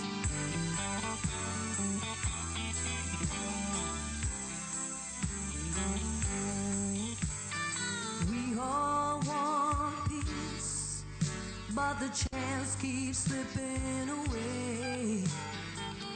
Have you ever stopped to think just who's to blame? You can defy your president, but what you can defy your president, but what good will it do? Burn the flag and all it represents, but what good will it do? The only good you can do now is join all of us who know that in our hearts and in our souls we support our troops. Rockin' Robin. This is Dave Barcelo's wife. Sons and daughters are fighting for their lives. They love their country, and we believe that what they're doing is right. So put down those signs, get on the streets, and join all of us who know that in our hearts and in our souls is where you'll find our troops. Yeah, put down the signs, get on the streets, and join all of us who know that in our hearts and in our souls we support our troops. we support the family Thorpe. Alright, this next video just looked super nostalgic, and I just thought it looked interesting. I didn't watch the whole thing, I just watched like the first couple segments of it. It just seemed like kind of old school Americana July 4th vibes.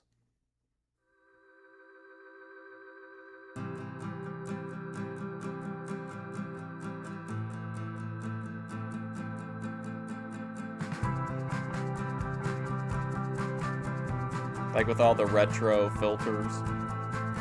I think it's a filter, isn't it?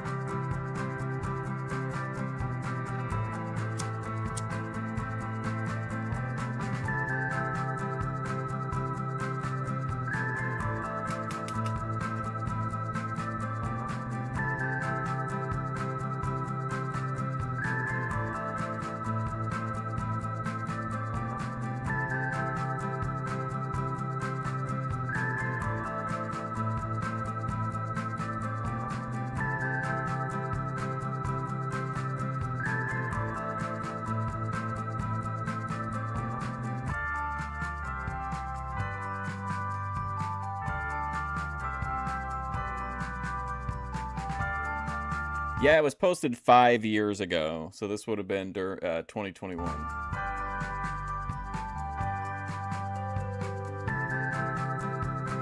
When it was posted.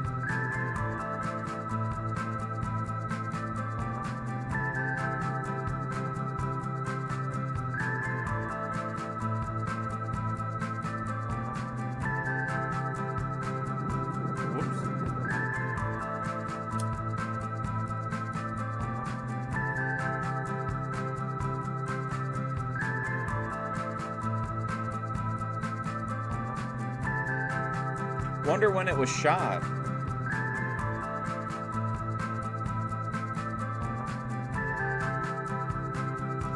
Oh, gross. Oh, it's got, he looks like a recent individual.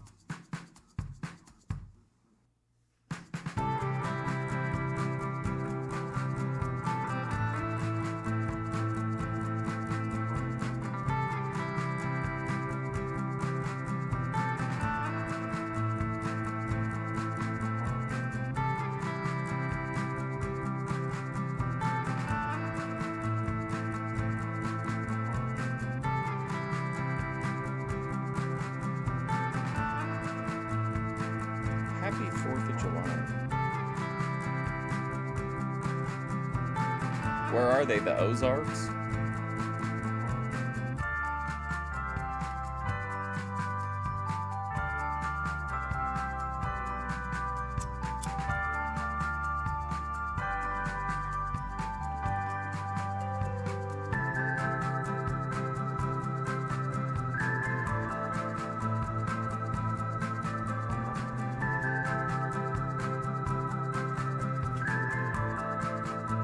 You know an intoxicated women episode's going to be good whenever they're on a pontoon when the cops pull up.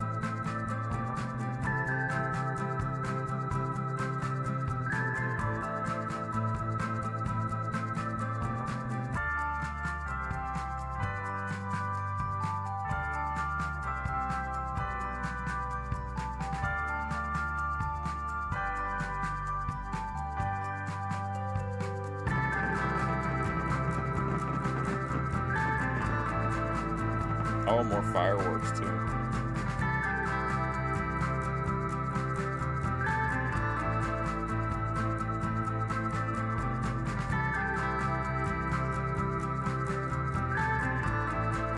I think it's a cool video. It's got like an interesting vibe to it.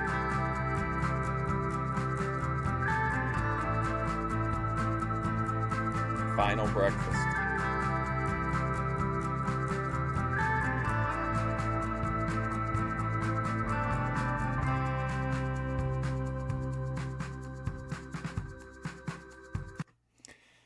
Well, that's the end of our celebration of America 250 and the wonders of the of American culture.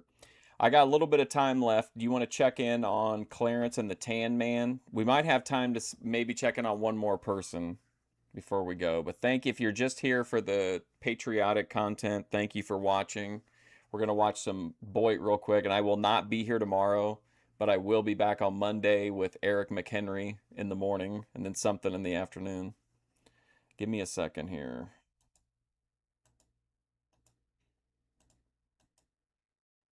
Okay, let me grab the Tan Man.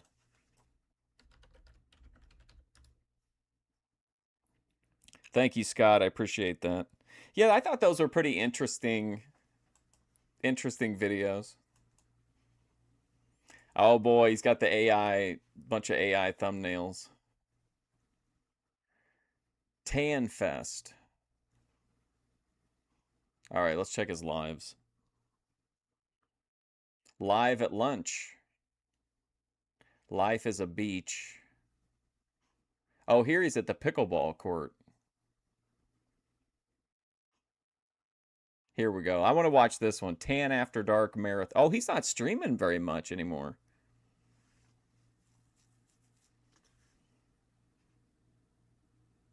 I ain't begging for your mercy. Oh, man, I don't know. I think I'm going to go here. Let's go. Let's try this one. I like this opening. Let's see what this is.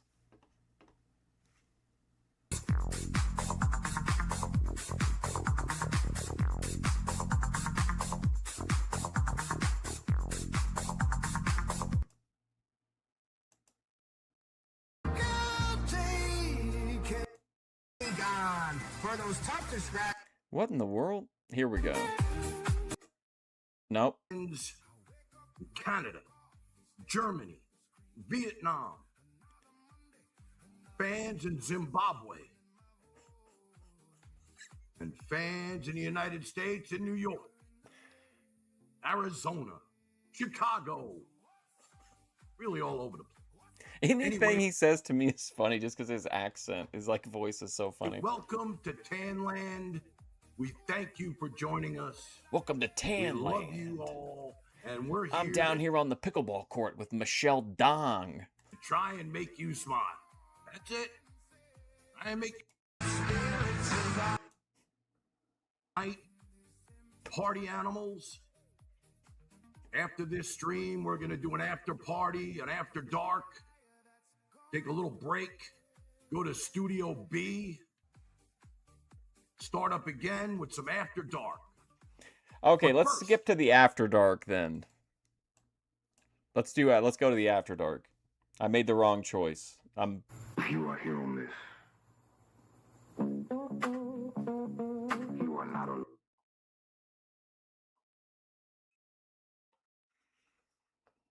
Oh my God, this thing is 6 hours long. Hey, you. How you doing? Okay, so yes, ask me anything about anyone. All right, ready? Here we go. You ready? Ready? Here we go. R. I Dudley. guess Holly always wins. I love you. You're like the always a winner in every chat. So If I mention RD, what do you think of? RD. We know what Ben thinks of when someone mentions RD. Okay, RD. I want to know. Are you moving? RD is packing his bags and he's cleaned up his walls, and I think he's selling. They're having garage sales and they're selling. Sorry, he's selling his pictures and stuff. He's selling his everything. clock? He said he's moving. Who, the Tan Man? The Tan Man cracks me up. I would like to, if I was like rich, I would get him to host as my new like version of Morton Downey Jr. But he's having a garage sale. He's just right. Is that right, Miss Holly? I think that's what I was hearing from. But the his whole content is really bunch of spotty. people. Was like he's just selling shit. He's just selling shit. I love you, Skittles. So yeah, his walls are empty. It's kind of funny. So we'll see. I don't think RD would move out of that nice little house that he has. It's a nice house. I'd live there very happily. And you need You're not a fan. Are you like are you a Tan Man hater? It's okay if you are. Like, I'm just asking. to ask RD. I think RD, happy birthday. RD's birthday. Come on, Tan Man. What else is going on? Things would have been different tonight. So you're answering. I've answered all your questions. What were your kinks? You never told me what your kinks were. My what? I answered my kinks. All right, You let her answer rip, your baby. kinks. Let her rip. Go ahead. She wants to I don't know answered his my kinks. All right, You let her answer rip, your baby. Let her rip. Go ahead. What are your kinks? My kinks? Yeah. I don't know. I mean, kinks. I mean, I gave you one. It was like one very Wow. serious one with me. So you know, I'm pretty can like give me one. okay. I've never had any gay Let's just get this straight. Let's get one thing straight. The Tan Man has never had gay tendencies. Because somebody had brought this up the other day. All right, a long time ago, when I was in my 20s, I used to do cocaine. Okay? Not gonna lie. And I was with a woman, and it was about 7 o'clock in the morning. We were in my apartment, and we're partying away. And she said, hey, you want me to give you a fellatio?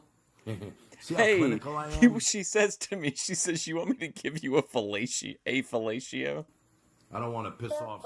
I don't want to piss off Sasha Jade. You too. Oh, you too. Now, I know a lot of guys Sasha's when it cool. comes to. I know a lot. good Listen, Canadian stop. girl. I'm telling you a story.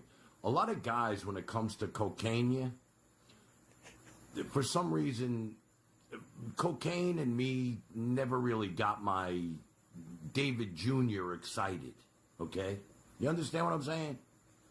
The little Tan Man. I used to call it doggy dick. But she insisted that she could get me off, and I said, there's no way. Dude, I just drank a bottle of tequila. We did a fucking 8-ball. There's no way I'm getting fucking whatever. Yeah. And Great story.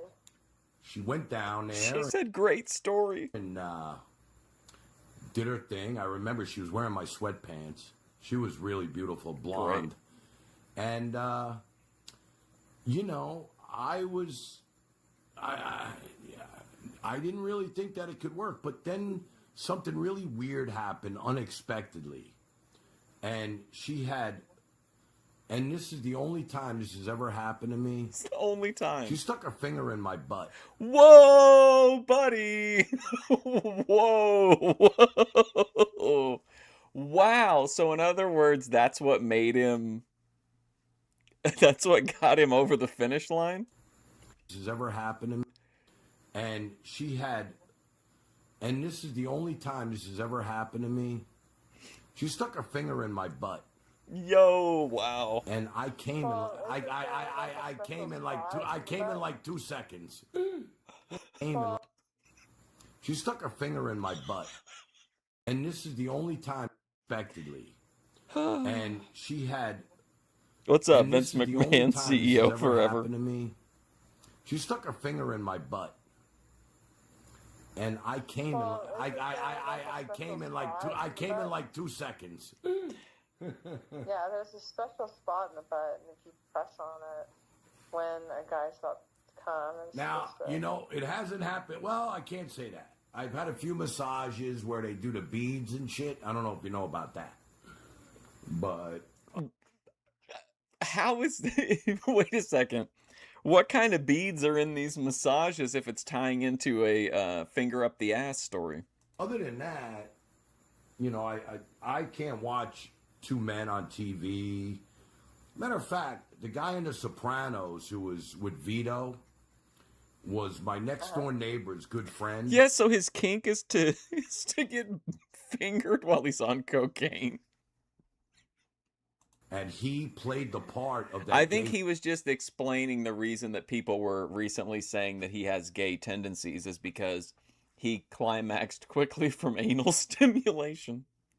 Fireman, and he killed himself. You know that? He killed himself. Oh, wow. You can look it up. Okay. He killed himself right after that. He killed Yeah. himself. Because he wasn't really gay, and they made him play a gay man.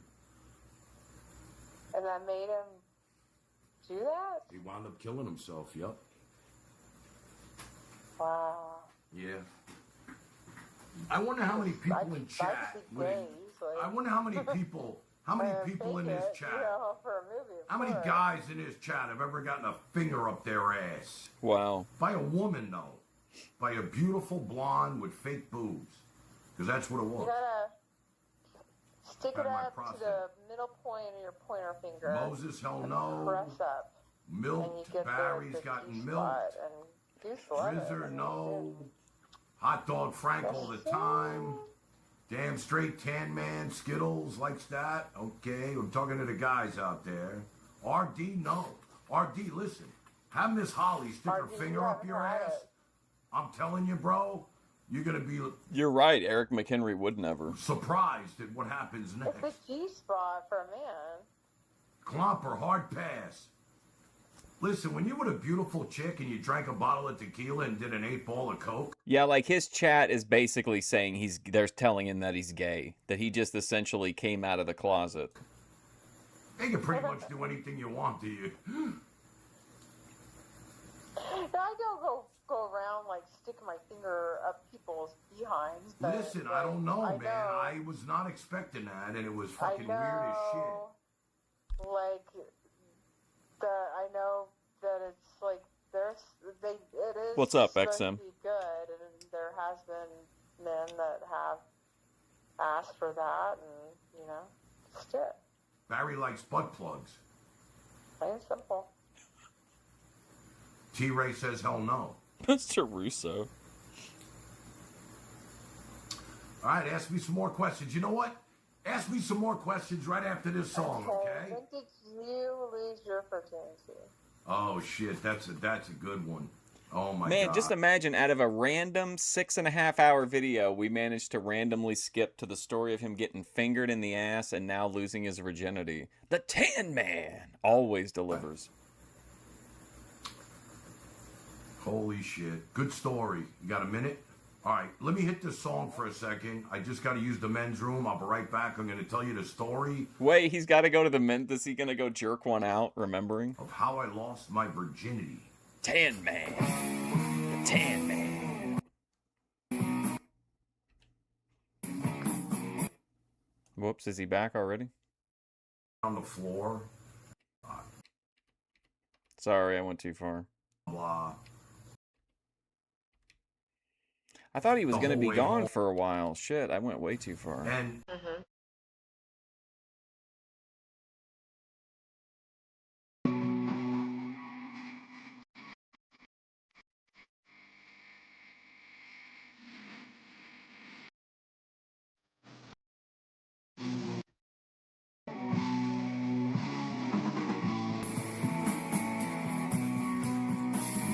This is the, if you're not familiar with Tan Man, this is kind of his classic stream type.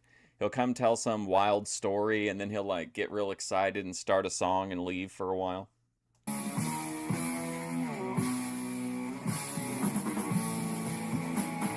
how'd I do, guys? Penelope, you did great.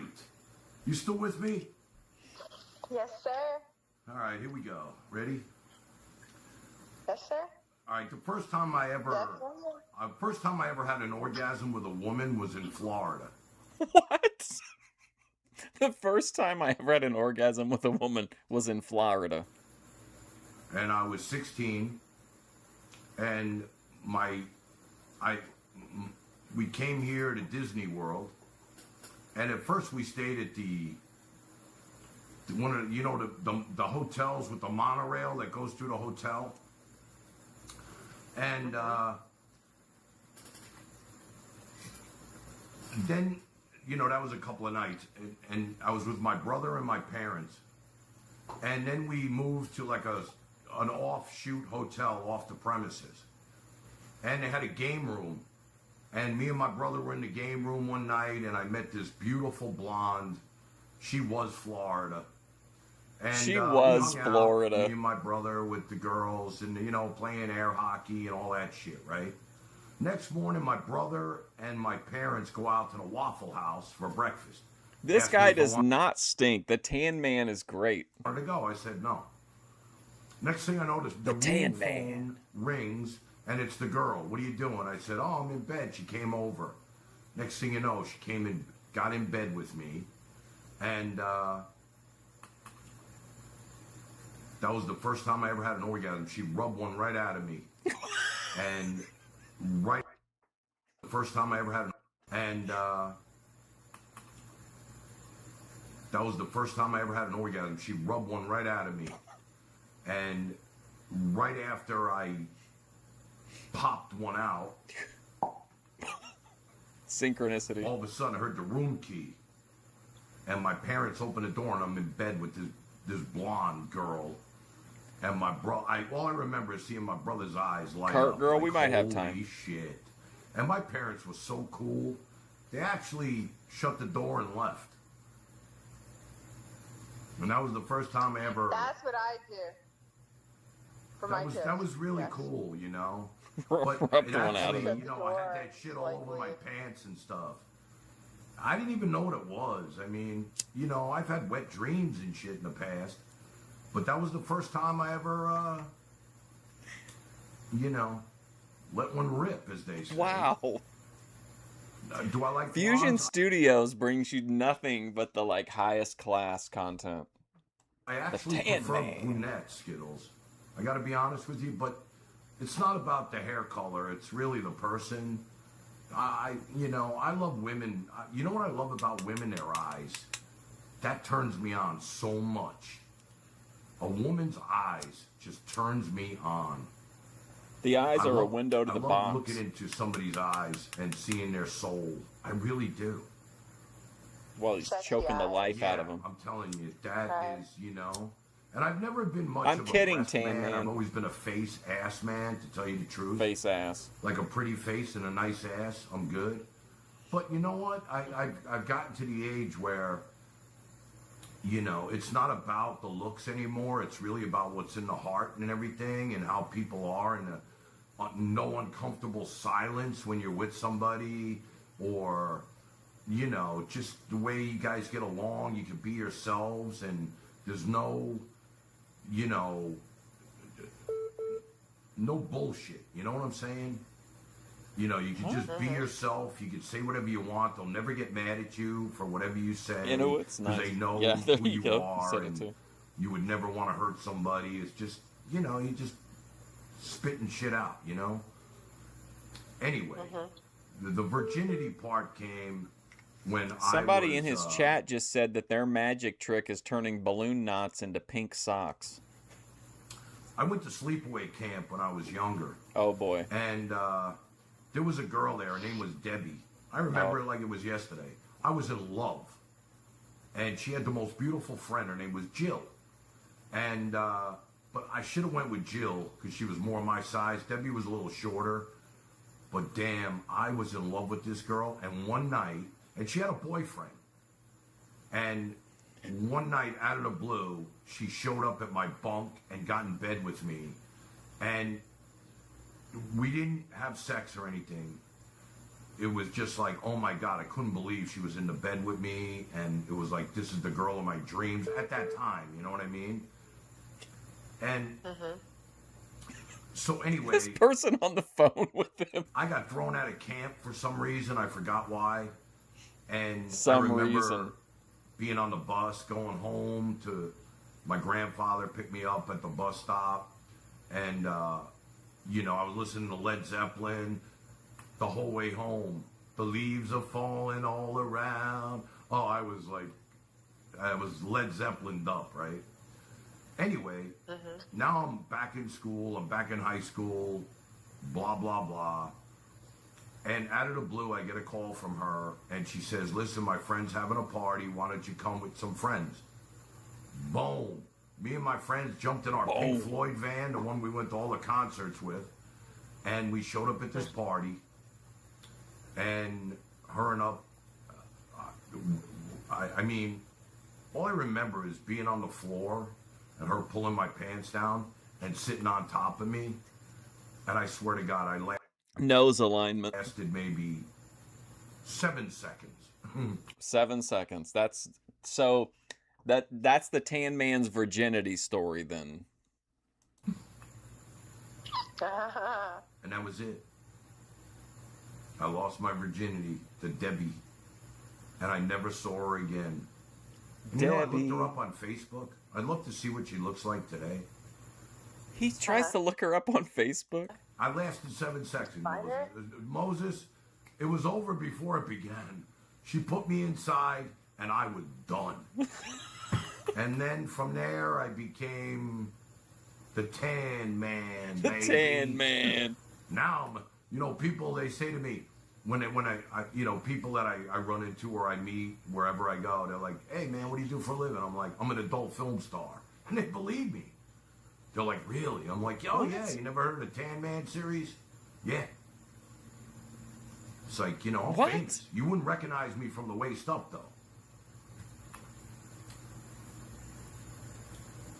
You still with me? Yeah. 7 seconds in Tell heaven. us about how you lost your virginity. And then from there, I was with 2 at a time. First time I ever went down on a woman, I almost threw up. I can tell you that.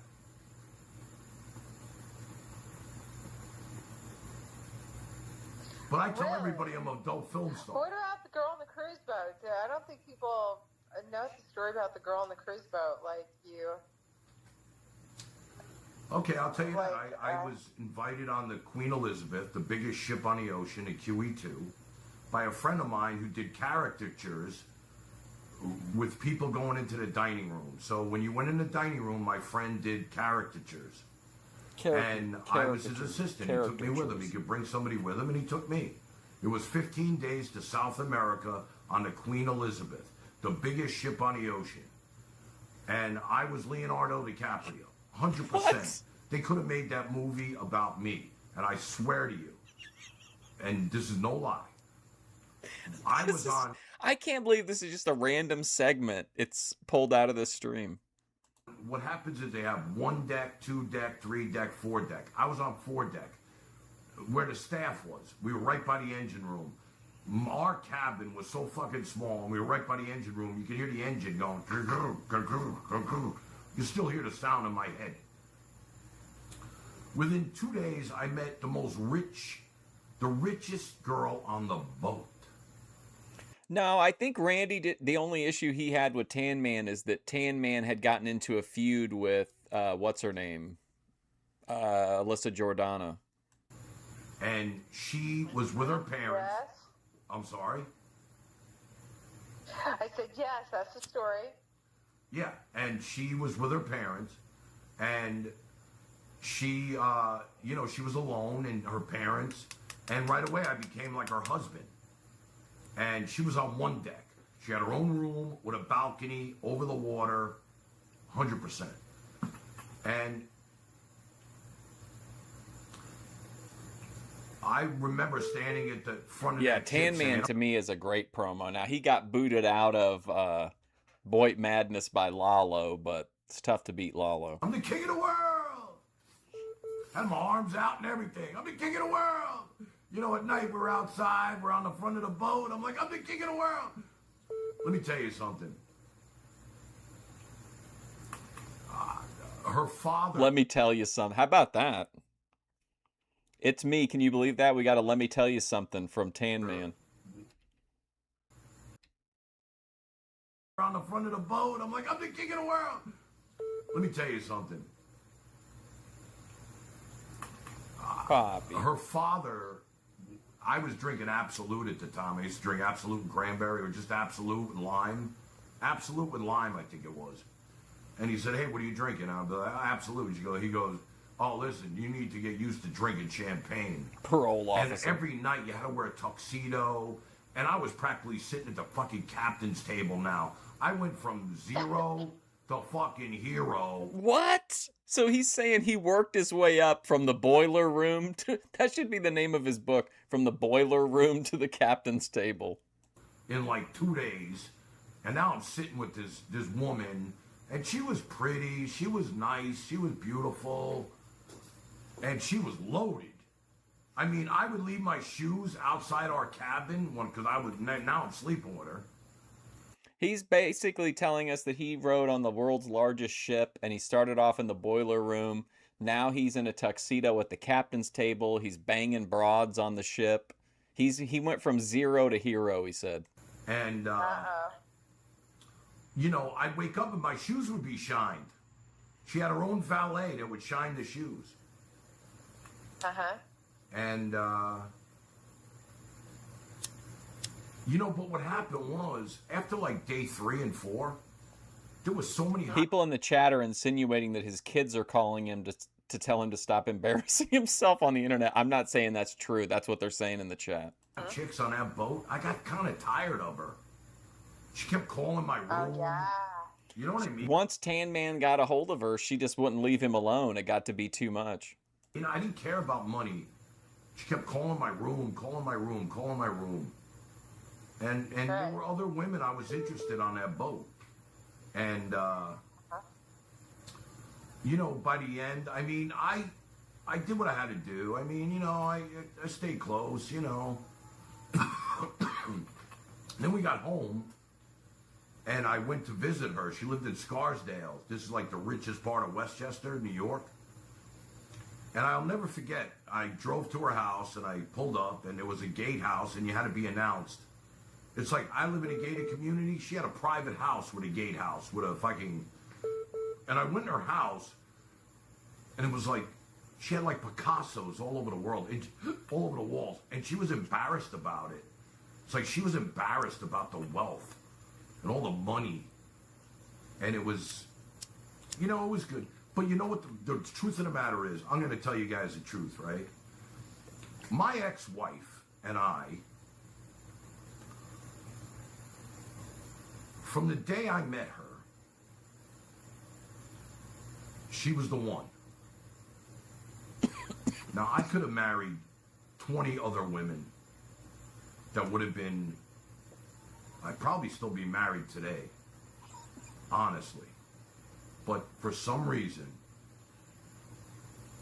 I guess because my kids needed to be born, the 2 kids I have now needed to be born. My kids needed to be born. I truly believe that.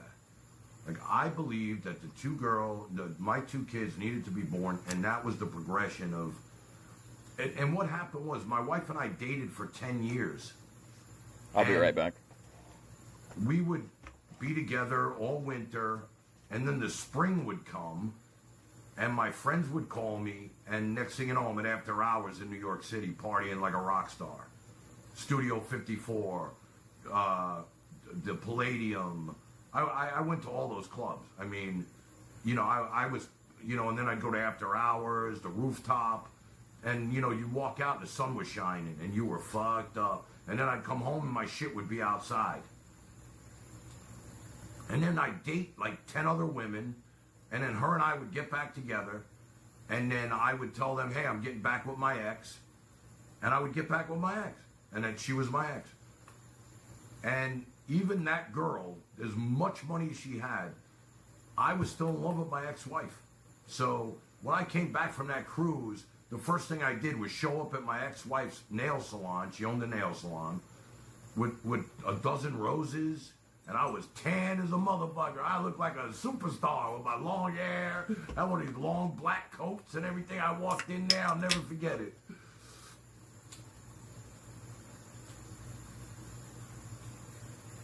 You getting bored with my shit? I get it. All right, let's take a break from Tan Man. What a great recommendation. Thank you, it's me. I had kind of backburnered the Tan Man, but what a performance. All right, let's check in with Clarence.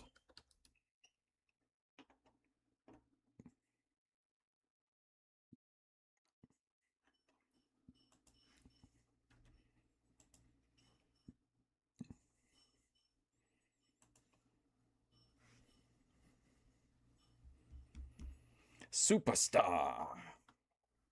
Oh, he changed his username. It's now The Real Hebrews Are Hate by Christianity. So he has changed his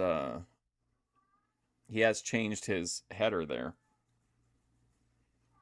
Streamed 4 days ago. Here we go. Let's watch some of this one. This one's called Stop Stalking Me. What was it called again? Stop Stalking Me, Walmart Man. So-called white man, stop stalking me at Walmart. I'm going to go back and put the title in a little bit later. Matter of fact, before I get started, I'm going to go ahead and do that right now. I'm going to go ahead and go and do that right now before I speak on this topic.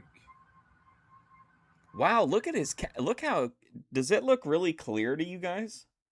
Like, I know I broadcast in lower res, but like this is crazy clear. Like, it's wild. You can like perfectly read his shirt. Life Share Blood Center. See, you already see what the title is, okay? Clarence has never been in higher definition than this. Over on. Oops, hold on.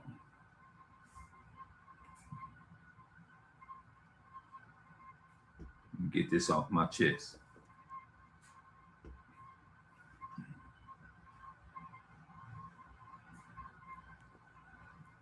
Okay, now what I'm gonna do, I'm gonna mute this mic. I'm gonna mute it for a minute.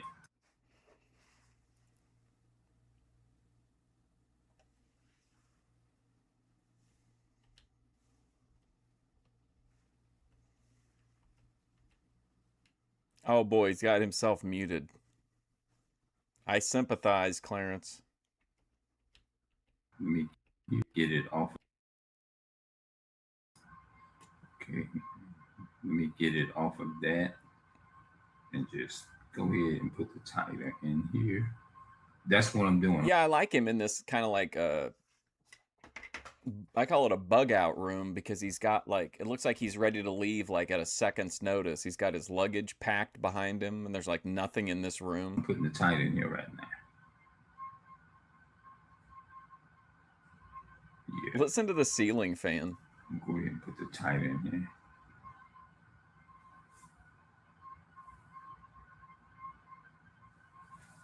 Hold on.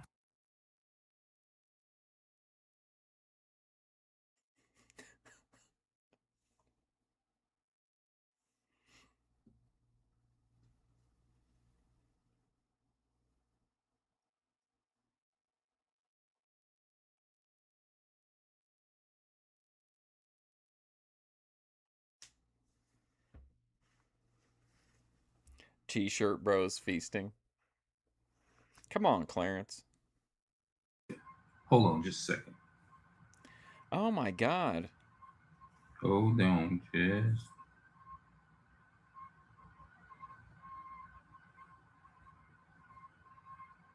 Like, I know it's only been a few minutes, but damn, it takes this long for him to edit in the title of the stream.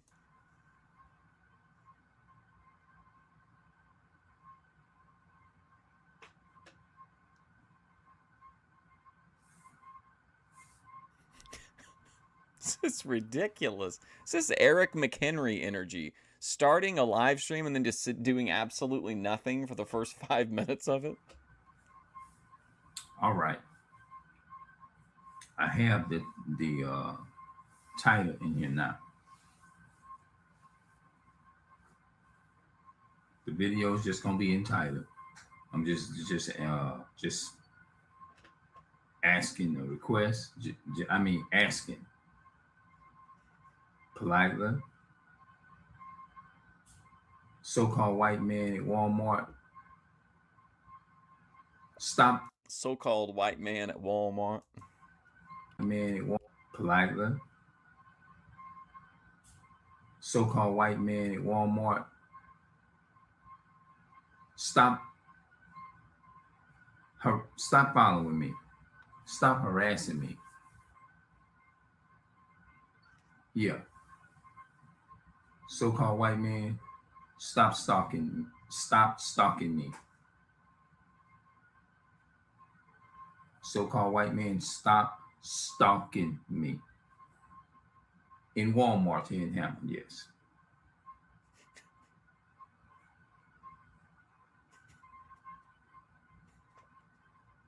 I think he's intimidated by me. That's what it is. Soon as I went and paid for everything that I paid for. See, he got it on his phone. He got everything on his phone. And he can see everything on that phone because he got cameras and stuff hooked to his phone.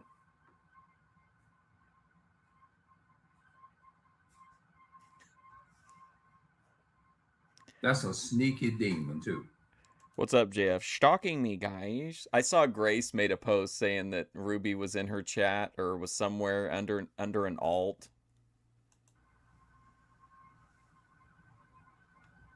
He watched me clean until I got up out of Walmart. First, he was back kind of like in the middle of Walmart in the back. That bastard, that devil saw me. That bastard. As I was coming behind him. But he was walking up. The fan just makes it so unhinged to me because anytime there's silence, there's that grating fucking fan sound. It makes it so much more tense. And the fact that he doesn't have a problem with it really makes it, really adds a certain feel to it. Going like on the other side of where the aisles were. Coming up where the baby wipes and all that stuff be at on the aisle where all the cleansers and stuff be at. That's why I say on that phone, on his phone, he got all them cameras hooked to his phone. Where he can see talking about the heathen? Everything. So because I took up at that black woman that day. Yes, that's exactly why he gets followed and shit, is because he does weird shit at Walmart. Like, I'm normally very pro consumer, but Clarence literally yells at people, other black people, if they talk to white people at Walmart. Like, of course you're going to garner attention. Plus, they know his YouTube. They know that he makes these videos because that guy betrayed him, he said, and told him about his channel. So for sure they're going to watch him. Sister that he harassed about a receipt.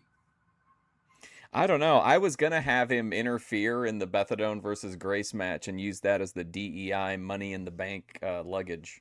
Then that's what he did. But YouTube, they suspended me for a week. Yeah. They suspended for Hold a on. week.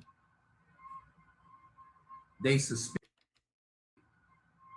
but see to his phone where he can see everything. So because I took up that black woman that day, the sister that he... So we're still on that. That black lady was being confronted by a manager, according to Clarence, because she was trying to steal food, and he stopped her at the door and asked her to please go back and pay for it.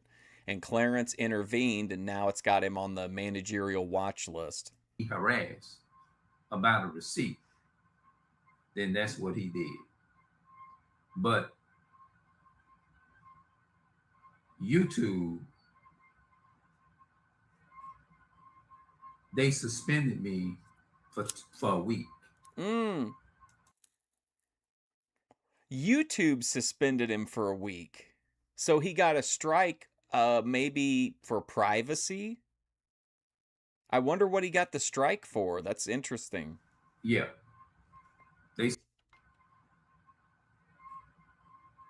They suspended me for a week.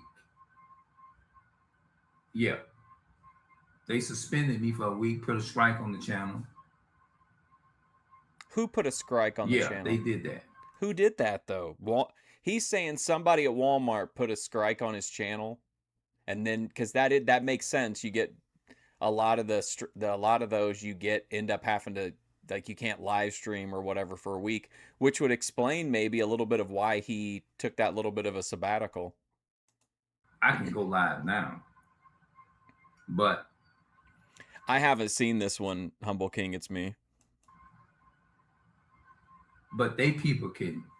But who gave him the copy or what kind of strike? They people can hurt us. They people can do all kind of stuff to us, and we supposed to just get on here and say all kind of nice stuff about so-called white people. So somebody took issue maybe with the things he was saying about white people, and he's thinking that Walmart was behind it. There's nothing good about Esau. The white man. He should just go over to his other channel and ride it out, and then come back when the strike's lifted. There's nothing good in his spirit. Yeah, true. I don't like, unless it's like a doxing or like a, some kind of wild credible threat. Yeah, I would agree. You got to prove this to some of these damn especially the Uncle Tom damn Negro. You got to prove it to him. Behold, his spirit that is within him is not upright in him. Habakkuk 2:4. Let me read this too.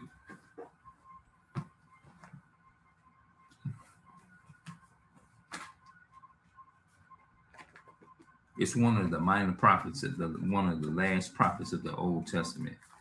Habakkuk 2:4. The book of Daniel, Joel. Joel. I don't remember that one. Amos, and Jonah. All these are the minor means like the last prophets of the Bible. Habakkuk 2:4. It says, behold, his soul which is lifted up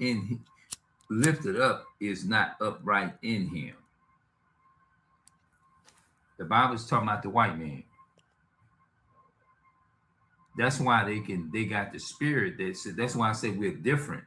We got different spirits. I worked in a store all my life. I ain't never went around. And although I don't own them, but I worked for like Dollars, Family Dollar. I ain't never worked for no Dollar Tree, but I have worked for Family Dollar and things like that. I worked for Walmart a long time ago. This was years. I worked at a lot of restaurants. I worked at Popeyes, just restaurants over the years. Habakkuk 2:4 said, "Behold, his soul that is within him is not upright." There is no Let me give you Ecclesiastes 1:15. Solomon said this one. You know, Solomon is a black man. Solomon is a black said this man? one. Is that true? I never knew that. Let's go to Ecclesiastes. Here we go. Ecclesiastes chapter 1.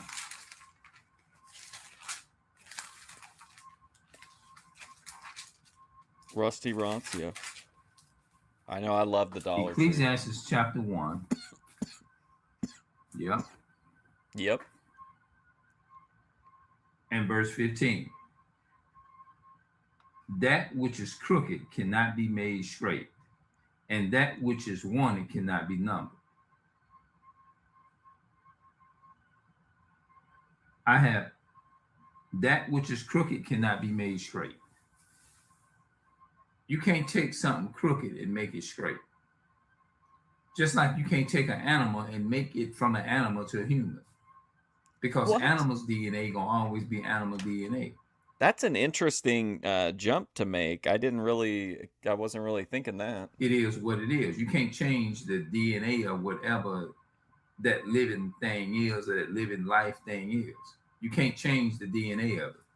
It is what it is. You can't change it. Just like you can't take your DNA, I can't change who I am to be a so-called white person or a so-called what? Arab. Look at his face. He's so expressive. Ethiopia. I can't change my DNA and make my DNA be no Ethiopian, can I? Abyssinia synchronicity. Some things that what the white men do, that's just in their DNA. That's their role. True. They have a specific role throughout the Bible. So yeah, I can understand in one sense why he's following me around in Walmart. He intimidated by, what so-called white people,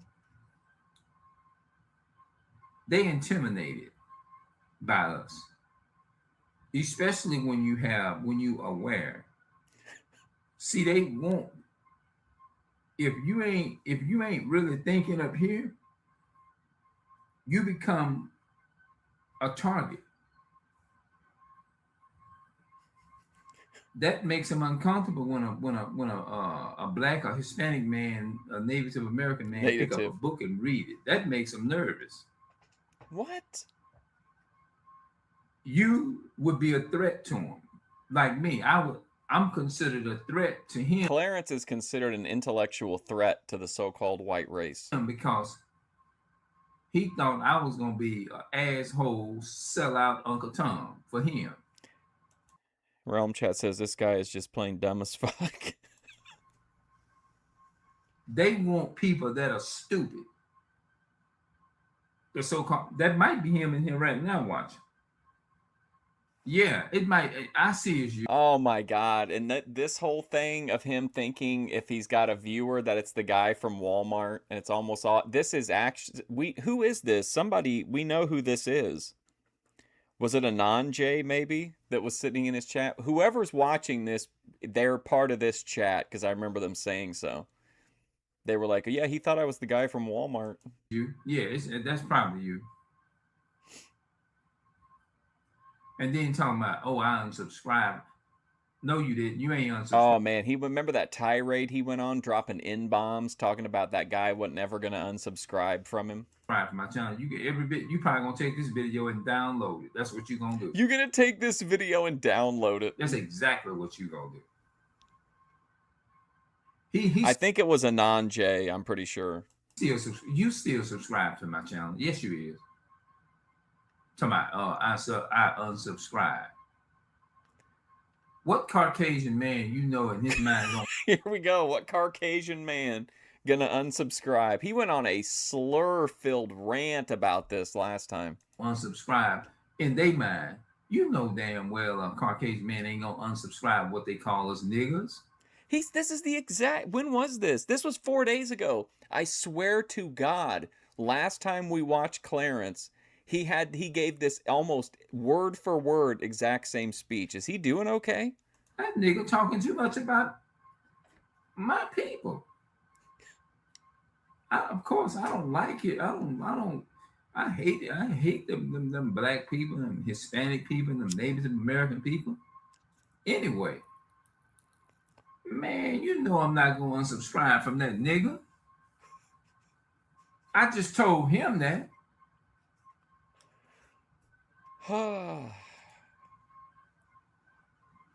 Yeah, just like he watching me in that store. He watching which me I just on come in YouTube. there and buy food and get the fuck up out of there. Am I wrong though? Didn't he make this? We did a Clarence update not too long ago, and I swear he gave this. I was just thinking that's exactly what he said in the last video. We definitely haven't done one this week, so this has got to be just him repeating. I just come in there and buy food and get the hell up out of there. I ain't trying. I don't mess with. Give me a break. What? I just go in and get my food and leave. No, this is so. I can't. I'm getting unheated now. I don't mess with nobody. Give me. You mess with everybody. Anybody that you can, you mess with them, Clarence. Get serious. Ah. Now notice. Now look. I saw him. I was kind of like in the back of Walmart, right? Yeah, but I feel like he makes some effort, to mix it up so it's not exactly the same. That was just like almost word for word the promo from before. I hope he's doing all right. He was walking up in the middle of the aisle. I walked behind him and I said, well, I'm going to make a cut and I'm going to go up there and pay for my food and get the fuck up out of it. That's what I did. If he did this, if he really just went to the store and got his groceries and left like 99% of people do, he wouldn't have any of these stories to tell. He wouldn't have anybody to fantasy oppress him. Went in there, paid for my shit, right? I went in there and paid for my shit. I went on, like where they put the buggies at? Like when you come in, you grab a buggy and you go on and start picking things out. Yes, he's absolutely looking for trouble. You want to buy and shit. If you tell most people, hey, what do you think about the behavior of a black guy confronting other black people in public locations just because they're seen talking to a white person? Like, that's really unhinged behavior. I was going to put the buggy back in the buggy rest area right there. As you walking in Walmart, you can see them buggies in their little corner. As I put my buggy down, was reaching in the bag to get my shit out the buggy, I look up, getting ready to walk out the door. Before I even got out the door, there he is in front of Walmart, right there in front of me. But I didn't say I saw him, but I kept going. That was him that came up in here. That bastard ain't unsubscribed from me.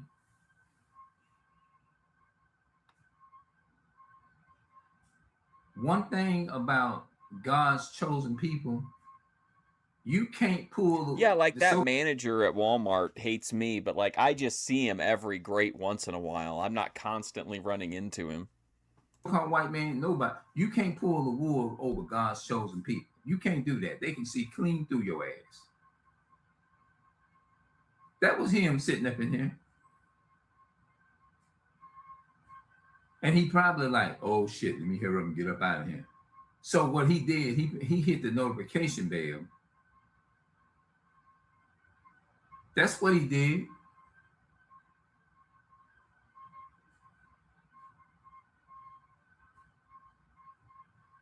Yeah. I'm talking about this damn devil. What's up, brother? How you doing? What's up, brother? How you doing? Yeah, that damn car. I was talking about that damn Caucasian devil tonight following me. That's him. He coming in here talking about.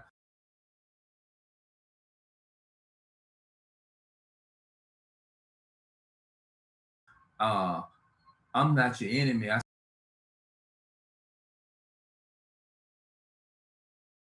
saw your videos. I'm not your enemy. You a motherfucking lie.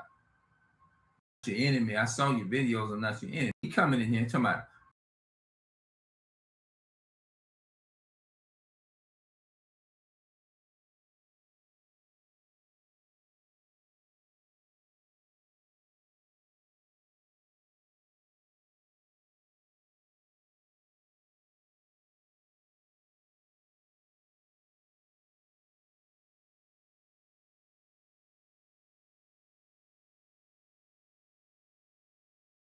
Uh, I'm not your enemy. I saw your videos. I'm not your enemy. You a motherfucking lie.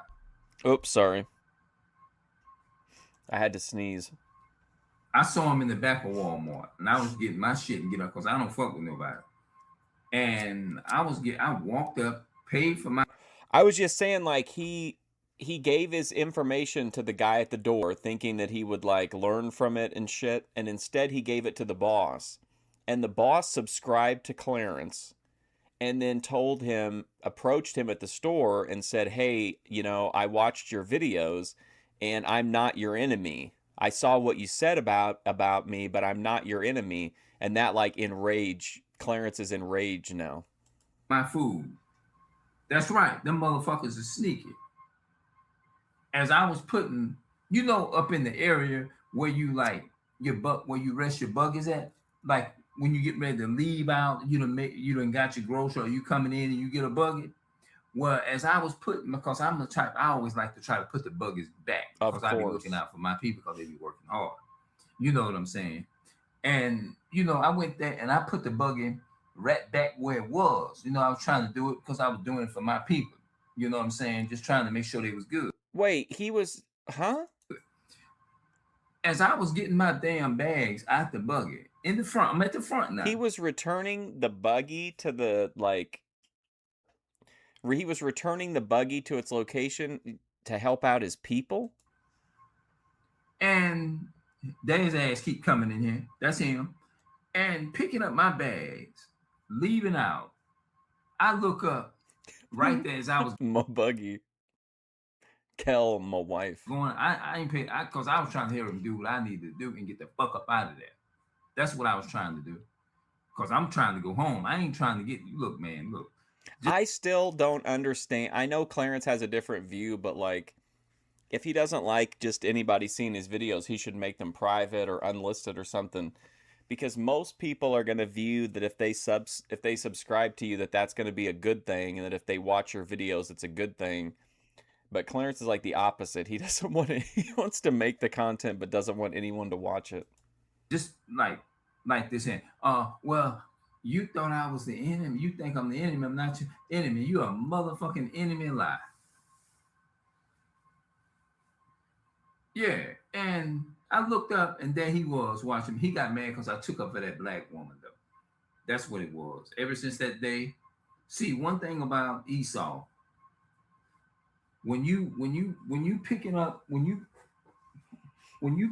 book and you reading a book, or whatever, you got a book in your hand, they get nervous. That's him in here now. See what it is, he got his phone. He think we don't know, but he got his phone. He got cameras hooked up to his phone where he can look on that phone when he at his fucking house and when he in the store in the back trying to. When he's at his house. So Clarence thinks this guy is watching the Walmart cameras from home? Watching just in case Clarence appears? If somebody's taking something.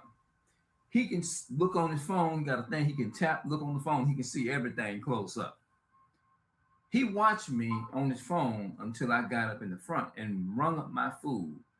And as I was getting my groceries, he wasn't even arresting anybody. They were being, from Clarence's own mouth, he said that they were being nice to her and giving her like the opportunity to pay for them or like return them, I guess. And Clarence was stormed over there and said that to leave her alone. Grocery bag. I didn't say nothing to him that normally I would have, but I didn't this time. And I looked up and I just kept going. I walked on out. Just like that. And he was right there. No, motherfucker, you watching me. Oh That's my what God. it is. Because I'm alert. And it makes him nervous.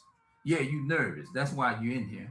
You're nervous because you know Zero chance, in my opinion, that Walmart put the strike on his account. I just don't believe it. You got. I think he made somebody mad in one of his TikTok debates, or somebody in the chat. He made somebody in the chat mad, maybe. Niggas ain't gonna sit up in here and be stupid. I ain't trying to be. I ain't no Uncle Tom. I don't give a damn about. Well, you better be careful what you say. You ain't gonna make no money. Fuck money.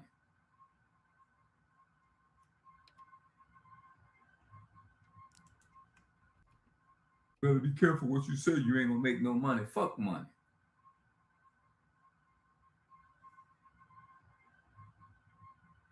What's up, T-Dog? Yeah. Yeah. And this other Uncle Tom at Walmart, he gave me my YouTube channel. And then I asked him, when I asked him about it. That was unhinged when he did that. And he paid for each item separately and then bagged each item separately. Spoke. I said, I'm not going to say nothing to him unless he say, have a good day. I think if you need that level of care, you should go to like a primary checkout, in my opinion. He said, have a good day. I was walking out. I said, man, look, did you give that Caucasian man my YouTube channel? No, you can't fool us. You can see clean through that shit. His first reaction was this. He said, yeah. He said, yeah, I gave it to him. I said, I didn't. Wouldn't you think that would trigger some kind of fraud alert or something? It would make it look like somebody had the card who didn't know how much was on there. Well, I guess though they'd have to have the PIN probably if it's an EBT card. Like that, man. I give it to everybody. That was his response. Bro. That ain't no answer that you give somebody when they ask you a damn question. Yes, everybody in the public can see. Yes, of course the so-called white man. All of them can see this shit. Yeah, Clarence is like, how could you betray me like this? And the guy's like, it's public. Like, anybody can see it. And he's like, well, that's protected public information, like the heathen would say. You see what I'm saying? All of them can. But that still doesn't give you the right. It's a take. Is go and give my YouTube channel to somebody like that. And you already know we don't have nothing in common. You clearly saw it. He clearly saw it right there. And then call himself speaking to me when he leave out the stove. This Uncle Tom. I said, oh, you dangerous. I'm not dealing with. You dangerous. Have a good day. Like he ain't did nothing wrong or whatever. Have a good day. I don't say shit to him.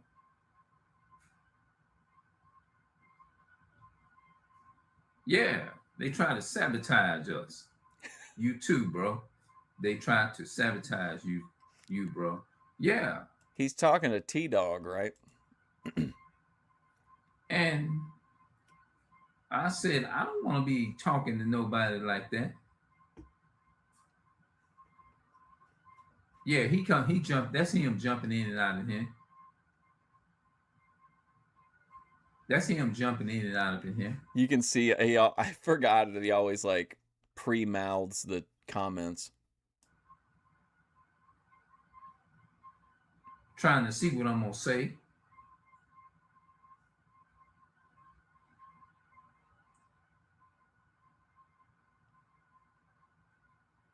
Yeah, bro. That's why I roll with you too, man, brother. Yeah. That's why I roll with you too, brother. That's why I roll with you. I definitely do.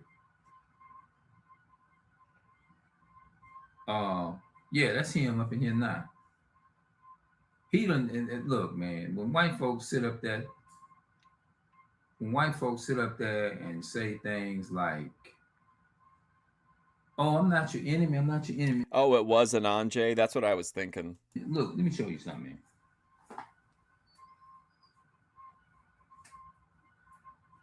When they say stuff like that,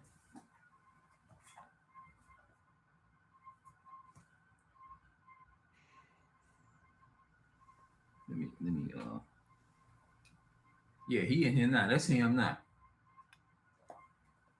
Educate yourself while you're in here. Oh boy, here come the glasses. Oh man, look at his eyes. Yeah, the one work at Walmart. Yeah, that's him. He in here.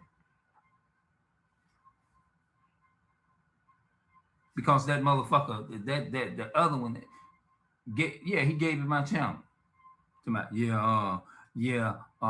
I watch your videos and I'm like, you left something in Walmart or this and that. Like, that shit made, I felt that shit, I was weird as hell, man. Like, they notified him that he left something at Walmart and he thinks that's weird as hell. Like, what the fuck done happened here? And then I said, that's him, bro. Did you give this Caucasian bro? I think he looks like a Pixar character when he has his glasses on. In my channel, I give it to everybody. What? You told people about my public YouTube channel? That ain't the fucking question that I asked you. Just answer the question, yes. Well, I give it to everybody. Well, what he could have said was, well, you know what? My bad. I didn't know that. At least could have said, I didn't know that it was that you felt that now that I understand, my bad on that. He could, you know what I'm saying? I didn't, if I would have known that, I wouldn't have did that. Now it would have been better if he would have done it like that. But no, he just I give it to everybody.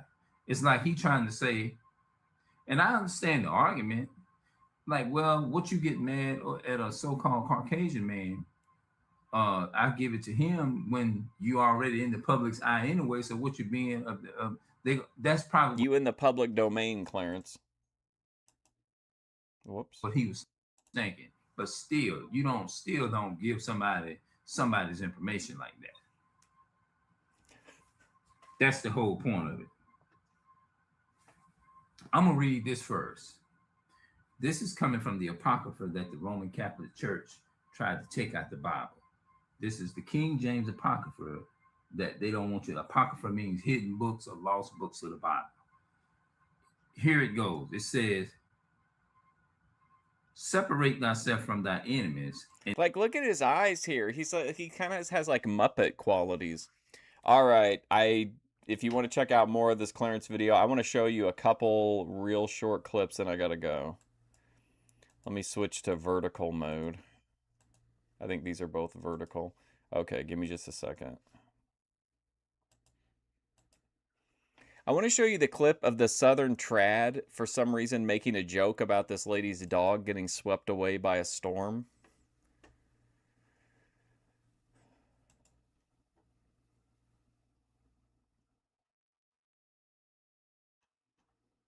Oh, whoops. Sorry, wrong playlist. Here we go.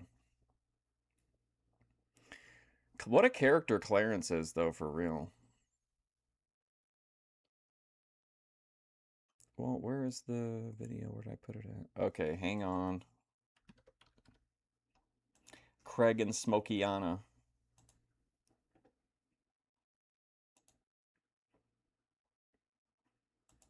Okay, hold on. I found it. I just gotta switch it up. I don't know what I can see, boy. No, wait, wrong. Why did... Oh, fuck, Lorelai. Okay.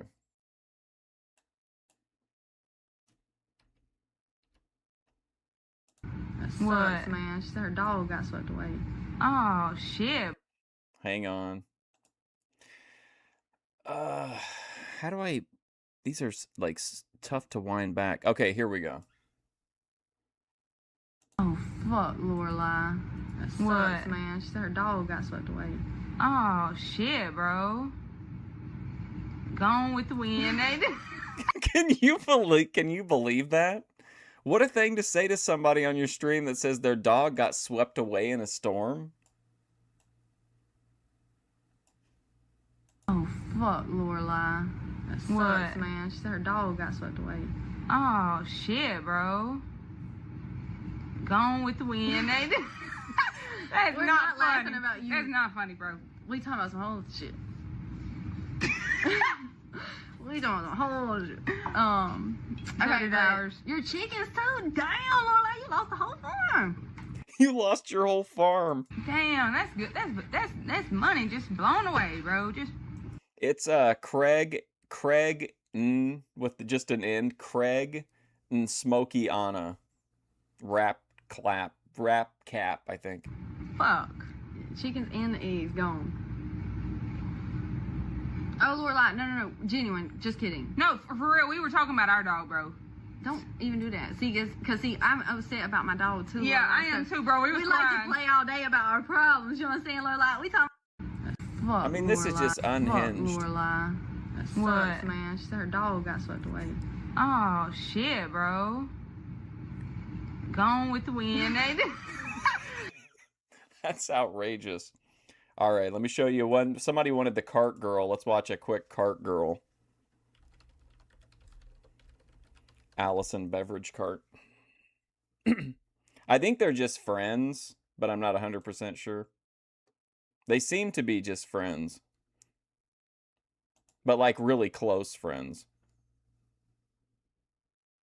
Okay, here we go. This one's for Randy. How many subs? Why does it... Are y'all ready? I don't know why it does that. How many subs do we need for you to wear a bee plug during stream? How do you know I'm not wearing one right now?